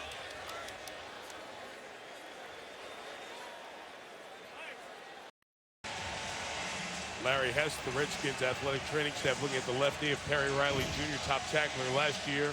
He's 56. See Riley here. Gets hit by his own player, Jason Hatcher, as they were closing in and converging on Russell Wilson, who is now over 100 yards rushing. Will Compton will draw the assignments inside next to Keenan Robinson, trying to keep Wilson from those scrambles. 2nd and 20. Here he goes again. They haven't fenced in this time. He retreats back in the pocket and throws complete to Wilson. I don't know if he came beyond the line of scrimmage first. Don't see any flags down, and Luke Wilson will get very close to the first down at the 31-yard line. How does he see these receivers? Play action pass. Looking down the field. Steps up to his right. Well, he went across the line of scrimmage, as I thought, live, and then came back. And the head linesman standing there blew that, because you cannot do that, come back and throw a flat and throw the ball. And Jay Gruden on the Washington sideline saw the same thing, and his coaches upstairs saw the same thing I saw. And talking to the official, Jeff Triplett, about potential challenge here. Keep an eye on the 49-yard line. Yeah, he's clearly beyond the line of scrimmage. Good challenge flag. Beyond the line of scrimmage and come back behind and throw the forward pass. Timeout. So a challenge and a timeout.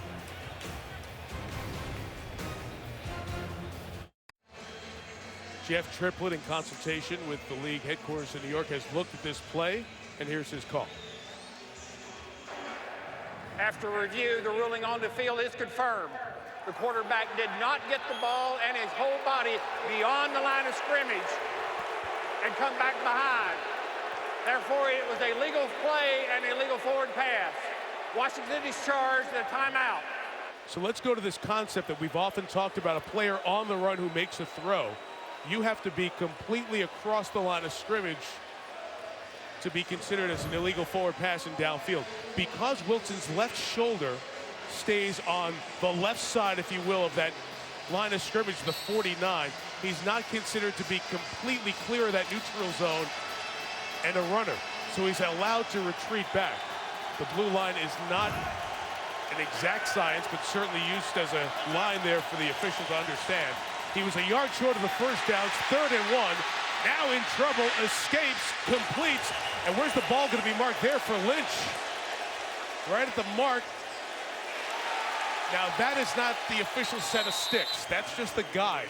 The official set of sticks, which switches sides of the field each half, is on the Washington side. So it'll be a measurement brought across here on 3rd and 1.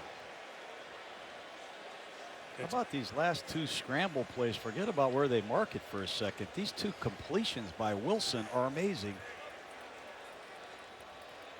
Pete Carroll sent Hauschka onto the field for a field goal. And in an inches situation with Marshawn Lynch and a backup nose tackle on the field for these Redskins, I wouldn't be surprised if the Seahawks go for it.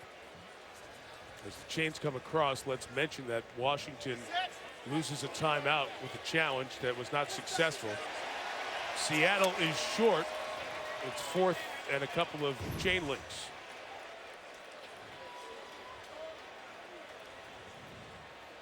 Two feet are down and inbounds, and again the ball gets marked at the forward spot or point of the ball when he crosses the sideline, thus ending up shy of the 31. And as you said, John, Hauschka and the field goal unit comes on here for Seattle.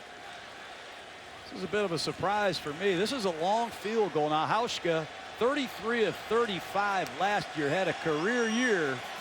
Let's see if he can make it a 2-score game.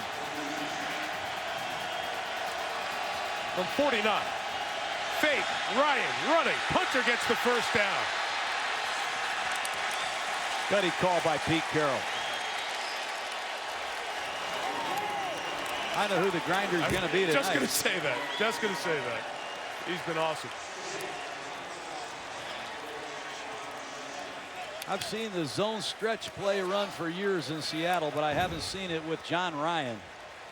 Ball's a direct snap. They run right to the left, and they pulled number 64, J.R. Sweezy. He did that once with Green Bay. Second time in his career he has run for a first down. And the Seattle drive stays alive. Wilson outside of Arakpo. And accelerates out of bounds with a first down near the 15-yard line. Look, it's Lynch one way, and he has the option to pull it the other. If you want to load up and you want to bring a lot of Redskins this way, he's not going to hand it. He's just going to keep it. And Brian Arakpo, number 98, fooled again. Wilson talks about how some players, when they get to the sideline, throttle down. He likes to accelerate to the sideline, feels that that helps protect him from taking hits. And he's taken several hits here tonight, but still has 7 rushing first down. Wilson pumping, running again, will slide inside the 10 at the 9-yard line. So Russell Wilson has over 100 yards rushing. And we mentioned that this is the 699th game in season 45 of Monday Night Football. And over all those games, only 2 other quarterbacks have had a 100-yard rushing night, both against New York teams. Steve Grogan of the Patriots did it against the Jets in '76. And Donovan McNabb of the Eagles did it a dozen years ago against the Giants. But add Wilson with the best rushing night by a quarterback in Monday Night Football history. The 122, his career high, and he now has Robert Turbin as his tailback. Stop shy of the 5, which is where that first down marker is, so it looks like it'll be 3rd and short. Inside of 9 minutes left. Tough running game to stop. Wilson averaging almost 10 yards a carry, maybe over 10 yards a carry tonight. Remember, they're missing Zach Miller, their blocking tight end.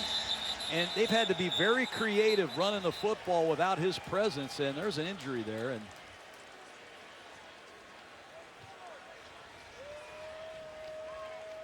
I think it might be Max Unger, Mike. In the center it is, John. And Stephen Schilling, 4th-year man out of Michigan, who was with the Chargers for 3 years, comes out.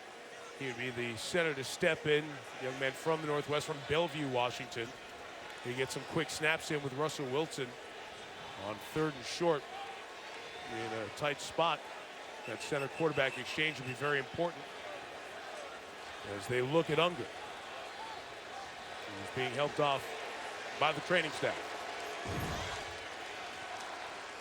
See number 60, Max Unger, blocking number 92,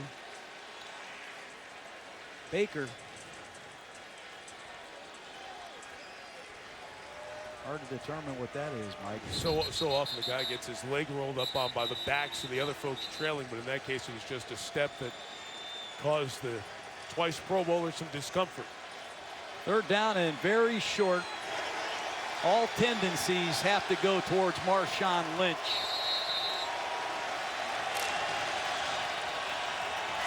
Closing time. But it'll be Lynch one way and Wilson the other. Low shotgun snap, fielded by Lynch, who keeps piling forward. That might be a fumble because he was on the back of a Redskin. I don't know if the play was whistled dead with forward progress or not. And it is. The headlines was pointing just inside the 5, so it's 1st and goal for Seattle here with 8:10 and a turning clock in the 4th. What a great job by Wilson fielding a bad snap. And Marshawn Lynch on his own drives for the 1st down. I'm like you, Mike. You wouldn't have a clear recovery if challenged. Sweezy ended up getting back on it, but interesting they went with the shotgun snap there with Schilling just in the game after they had practiced conventional snaps. That one's fine, but a whistle and a flag and delay a game, I believe. Delay of game, offense. 5-yard penalty, still 1st down. 12 penalties tonight against Seattle, and I think 11 of them might be on the offense. They've already had a touchdown called back because of an offensive penalty. They've been knocked out of field goal range a couple times due to penalties, and been the story of the night. That's why Seattle has let the Redskins hang around. Halfway through the 4th. Robert Turbin in at the back. And Turbin takes right. Couldn't get to the block for his fullback Coleman. Only a yard on the gain. Ryan Kerrigan, a sack earlier tonight on the stop there. And a good lateral play by Chris Baker, their backup nose tackle. Personnel substitutions. This is the time of game where you're going to see Russell Wilson use some creative ball handling, Mike. Harvin back in the game. Lynch offset to the right of Wilson. Expect some deception here.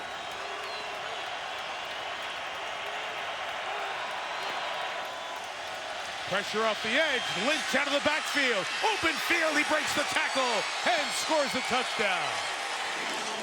Terry Riley out of the game earlier, back in on this drive, and he couldn't bring down the powerful Lynch on the 9-yard touchdown. Well, you forget what a great receiver he is, Mike. That's 3 games in a row he's caught a touchdown pass. He's just going to come out of the backfield in a one-on-one situation. The blitz is on. There's the hot receiver, Marshawn Lynch, and Russell Wilson read it. Credit Marshawn Lynch for getting his eyes around. Touchdown, Seattle. Marshawn Lynch knows how to finish games. Drive that took half the quarter. Ends in Lynch's 3rd touchdown reception in the first 4 games. And Hauschka adds the extra point. And Seattle takes a 14-point lead.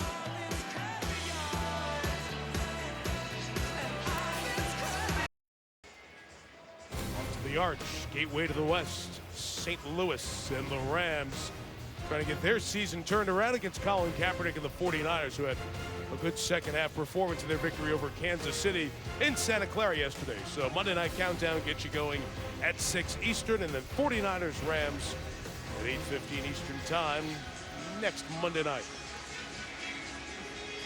Marshawn Lynch, 54 rushing yards, that receiving touchdown. John Ryan, the punter, who dressed up as a punter for Halloween when he was 8. Great story about that in the Seattle Times. He's living a dream.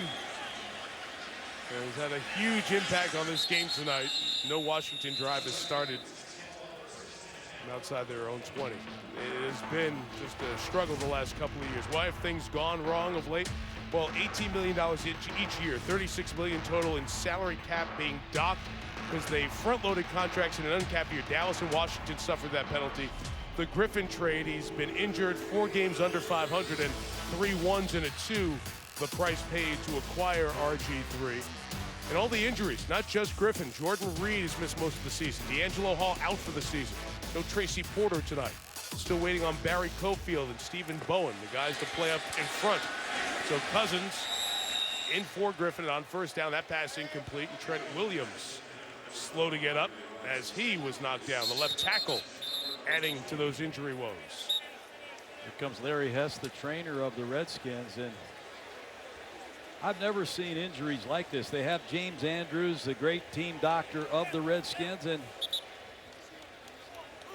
he might be the busiest team physician in football, unfortunately, for Washington. Injury timeout to look at Trent Williams.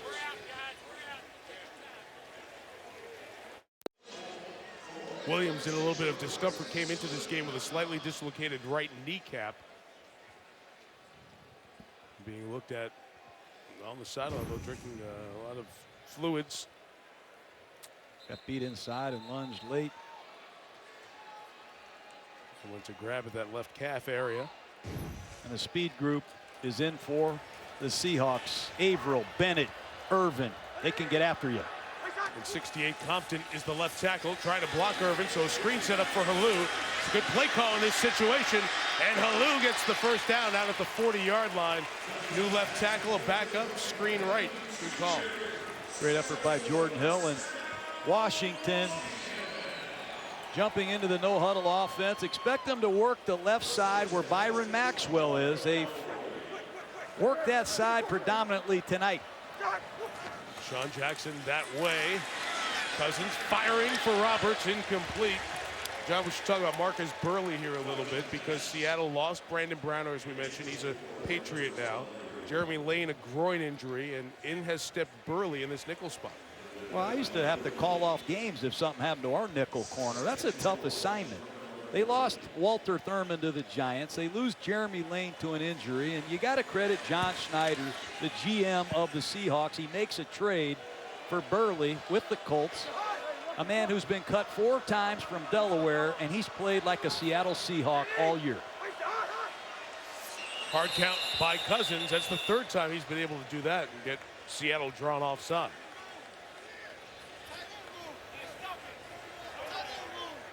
Offside, number 56, defense, unimpeded to the quarterback. 5-yard penalty, still 2nd down. We'll go to Pete Carroll, though. At the beginning of every year, they have a swear-in meeting with the coaches. And they all shake on it. They all say, hey, we are a developmental coaching staff. You are going to develop the players at every one of your positions better than anyone in the league. That's why Burley plays like he plays. That's why Cam Chancellor and Sherman, Maxwell, these middle round players explode onto the scene. These coaches take great pride in helping them develop. After the offside, 2nd and 5, Cousins delivers to his tight end Niles Paul. Across midfield into Seahawk territory, 5:45. Did you have any swearing-in meetings with your coaching staff at the start of the year? Yes, I did. We'll get into that off air. But you can see the duress that Cousins is under without a lot of healthy Redskins up front. Cliff Averill is putting particular pressure on Cousins. There's a shot over the top. It's Logan Paulson this time to the 42-yard line. Washington with 2 timeouts. Into Seattle territory here with 5:17 to go. Cousins looking over for some direction. Watch Seattle in the secondary. Earl Thomas and Cam Chancellor. They're going to stand there together until the ball snapped. One goes deep, one goes short. They do a nice job at disguising their look. And Cousins fires incomplete as the pressure was on. How unique is that ability of those safeties to be able to do that and then hold that disguise until the very last second? It's very unique, and normally it's Chancellor coming down and it's Earl going deep. But Mike, you would admit you've been to a lot of places. You probably haven't met many safety combinations like they have in Seattle. These are 2 dynamic people. Seattle has them under wraps for the next few years. It's a credit to the way they've organized this football team. Both came in the 2010 draft. Trent Williams back in the game at left tackle for Washington on 3rd and 3. It's the 4-man rush. Cousins gets rid of it. Roberts, who's being held by Maxwell, but got the catch for the 1st down at the 37-yard line. And Maxwell got away with one there. Great throw by Cousins, and it looks like Roberts is hurt. Watch number 41. He's got his hands on Roberts. He grabbed him. Perfect throw. Good concentration. 1st down. You can bump inside of 5, but you can't grab jersey. Ryan Grant, the rookie out of Tulane, 5th-round pick. He's the receiver closest to Cousins at the bottom of the screen. That's deflected over the middle with Halou. The intended receiver, it's incomplete. They had him coming out of the backfield. They love this halfback choice route. Halou one-on-one with KJ Wright. And Halou's going to beat him to the inside, but the ball is tipped. Kevin Williams, maybe? Yep, 94. How many times has he done that in his career, Mike? I bet Kevin Williams has as many blocked shots as Shaquille O'Neal. That might be incorrect, but you get the picture. He is a massive defensive tackle that has a knack for swatting passes. I did get your point, though. Thanks. It's part of that swearing-in meeting that you have. Pressure on, blitz up the middle. Cousins gets rid of it to Halou. Halou at the 20. To the 15. It's a great pickup of the blitz there by Cousins. Good decision. Washington still alive with 4 minutes to go. I like Kirk Cousins. Here comes the blitz, and Roy Halou's going to look over his outside shoulder. No one's there. They didn't cover him. Number 91, the rookie Cassius Marsh from UCLA blew it. He's got to peel out of the rush and cover Halou. Good work by Kirk Cousins. 45 left from the 15. Cousins, Deshaun Jackson already has a touchdown tonight, out of bounds at the 7. Seattle injury update. Max Unger, left foot injury. Their center will not return tonight, we're told. Unger out for the game for Seattle, their center. And Roberts has checked back into the game. That's a good sign. 2nd and 1. Running the football not out of the question here. Although time is of the essence. No backs. First down at the 5. Cousins, end zone, touchdown. Andre Roberts. One-score game. An impressive drive by Kirk Cousins and this Redskin offense. Trent Williams goes out of the game. Roberts goes out of the game. They hang in there, and Cousins finds Roberts on a double move for 6. Breaks to the outside, back to the inside, and Burley was fooled, and Chancellor is late to the post.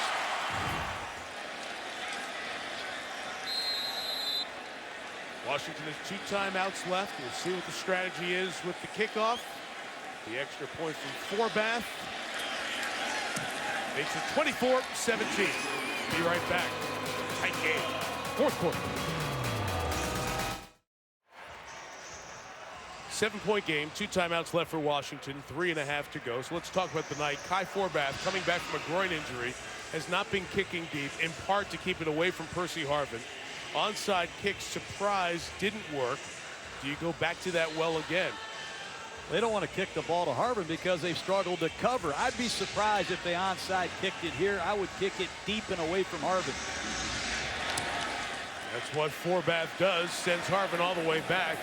And the good news with the hands team on the field there is you don't have the blockers there to set up a return. So it gives you the chance to pin them back. And it's finally a long field for Seattle with 3:35 to go.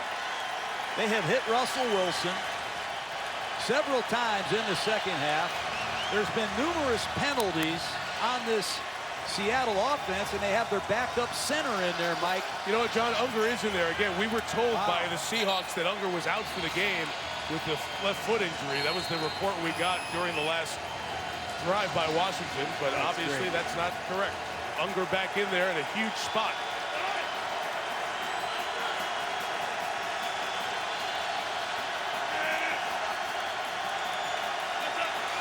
First down, Wilson. Lynch left. Got away from one and another. And Lynch trying to stay in bounds. Seattle bench trying to get the face mask flag, and there come the 2 penalty markers thrown. That'll tack on a first down for the Seahawks. Boy, they ran it right into a free safety blitz. Personal foul, face mask, number 99 of the defense. 15 yards added to the end of the run. First down. Jarvis Jenkins.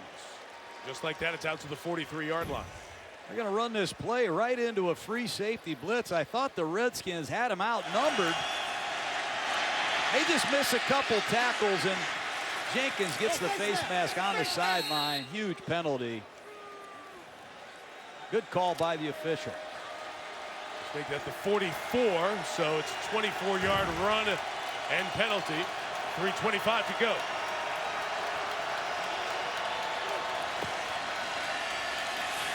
Trying to get Lynch to the edge, trying to get him out of bounds as well. Lynch is such a tough and good runner. He's not going to get himself out of bounds, stays in bounds.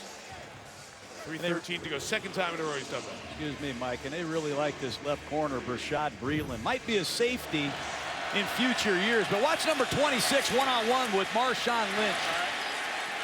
You're holding on for dear life until the posse arrives. As you say, nice work by Lynch staying in bounds. Washington got to be ready to use a timeout if they can get a stop. Half his work after he's hit. 2nd and 7. Lynch left. Across midfield, and the timeout taken by Jay Gruden with 2:33 to go. And 1 timeout remaining as they unpile there. And John, we talk about closing games, and Lynch is one of those runners, and we've gotten away from this in the league over the last few years. Seems as you get to the 4th quarter, that physical toll that he takes, this is when you really see it. No question. And I've seen back-to-back safety blitzes by the Redskins. And twice tonight, Russell Wilson has pulled the ball away from Lynch and kept it himself. If I'm the Redskins, I have to be alert for Wilson out the back door because I've seen him do it twice against these safety blitzes. I know Jim Haslett and Jay Gruden are thinking the same thing. Harvin back in the game. Red alerts everywhere when he comes in. A lot of deception with Harvin, Lynch, and Wilson together in a moment like this.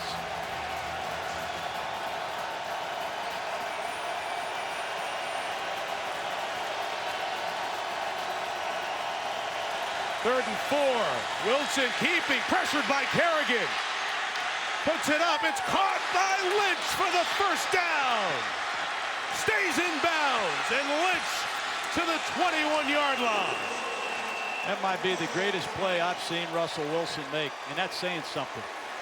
This play has no chance. They're going to fake it to Lynch and try to get Percy Harvin sliding across the formation, just like we talked about. This play has no chance. He's running dead to his left. How he sees these receivers under intense fire, I have no idea. The incredible Russell Wilson does it again. Takes us to the 2-minute warning.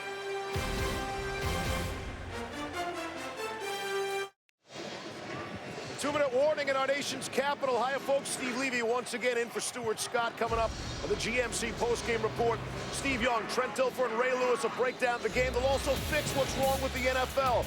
Ray will fix the defense. Steve and Trent on the offense. We'll count down the top 10 plays from the wild Week 5 of the National Football League. We'll see you on SportsCenter immediately after the game. Upstairs, Mike and John, take it away. Thank you, Steve. Usually the best you can do with one timeout at the 2-minute warning is get the ball back with about 20 seconds left. So Seattle's a first down away from completely icing this thing. But it's almost done as it is, barring a turnover. Lynch a gain of 2. Let's go back to that third down play. There were a couple of flags that could have been thrown. Should have been called. Should have been offsetting penalties. Watch left tackle number 76, Russell Okung. That's holding right there. That's holding. Not called. And Percy Harvin sliding across the formation. I don't think that's legal either, Mike. I think both of those calls were missed. That should have been a penalty on Seattle and Washington. Should have been offsetting penalties.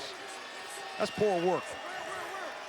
2nd and 8, staying out of the shotgun here with 1:20. Wilson milking as much time off the clock. Left 3 seconds there, actually. Lynch gets tackled, and Jay Gruden will use his final timeout here with 1:12 remaining in this 7-point game. And John, we've been showing you some of these next generation stats and tracking of players during the game, and Wilson's the ideal player to do it with his 122 rushing yards, 201 passing yards, and all the ground he has covered here tonight. Unbelievable. Any generation. That's, I mean, I don't need to go to the next generation to learn that. Wilson is unbelievable. 122 yards rushing, 201 passing. He has dazzled people in the open field. He's been hit hard. He's gotten up. I got to tip my hat to this young man. He is phenomenal. Let's go back to the very beginning of the broadcast before kickoff, and you talked about one of the issues with Russell Wilson. So many of his plays come from places you can't plan for. It's not a 5-step drop and throw. It's not just the read option. He makes so many things happen. That's why you liked him so much, despite being under 6 foot, coming out of the draft. He waited till the 3rd round to be selected. And boy, has he done some special stuff with the Seahawks. Washington out of timeouts. They're looking to throw here.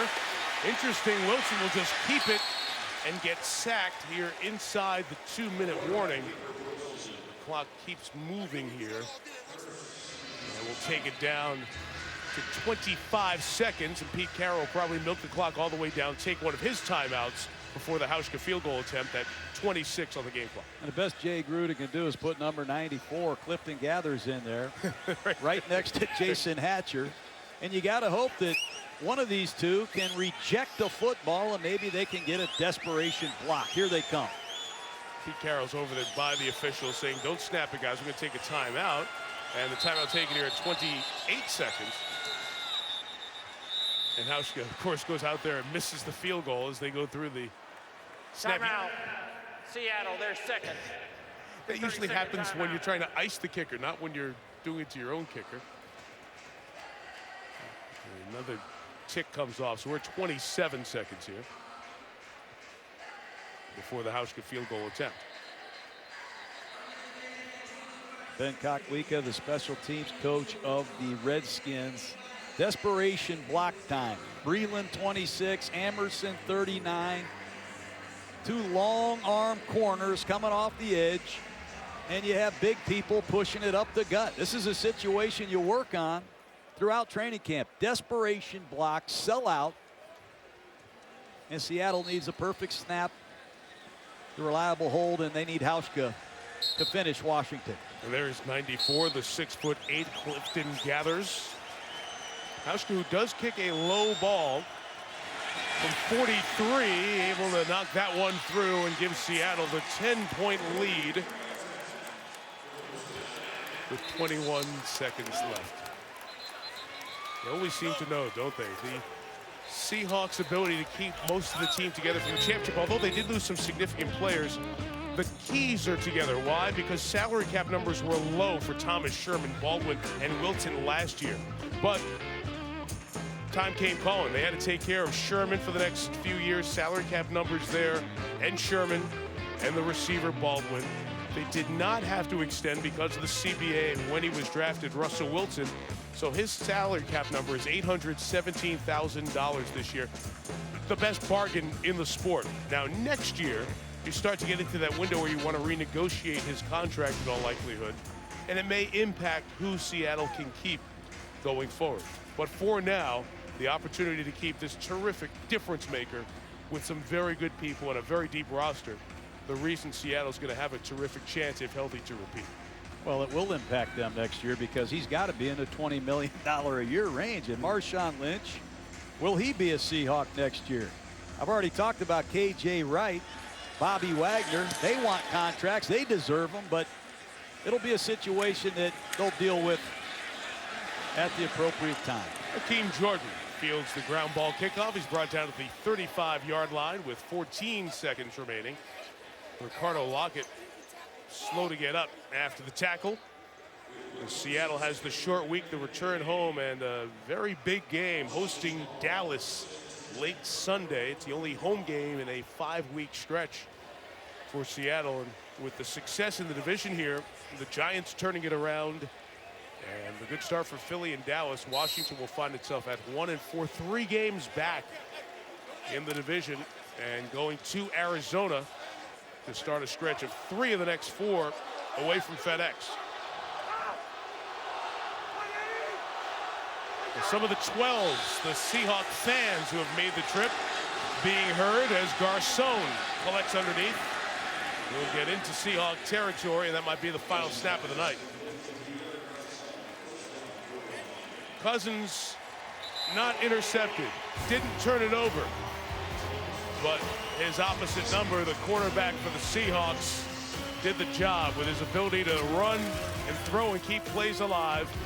Best rushing night of his career, best rushing night for a quarterback in the history of Monday Night Football. 122 for Russell Wilson, 1 rushing touchdown, 2 passing. Seattle 27, Washington 17. John Gruden, Lisa Salters, and our team, Mike Tirico. The coverage continues with the GMC postgame next on SportsCenter.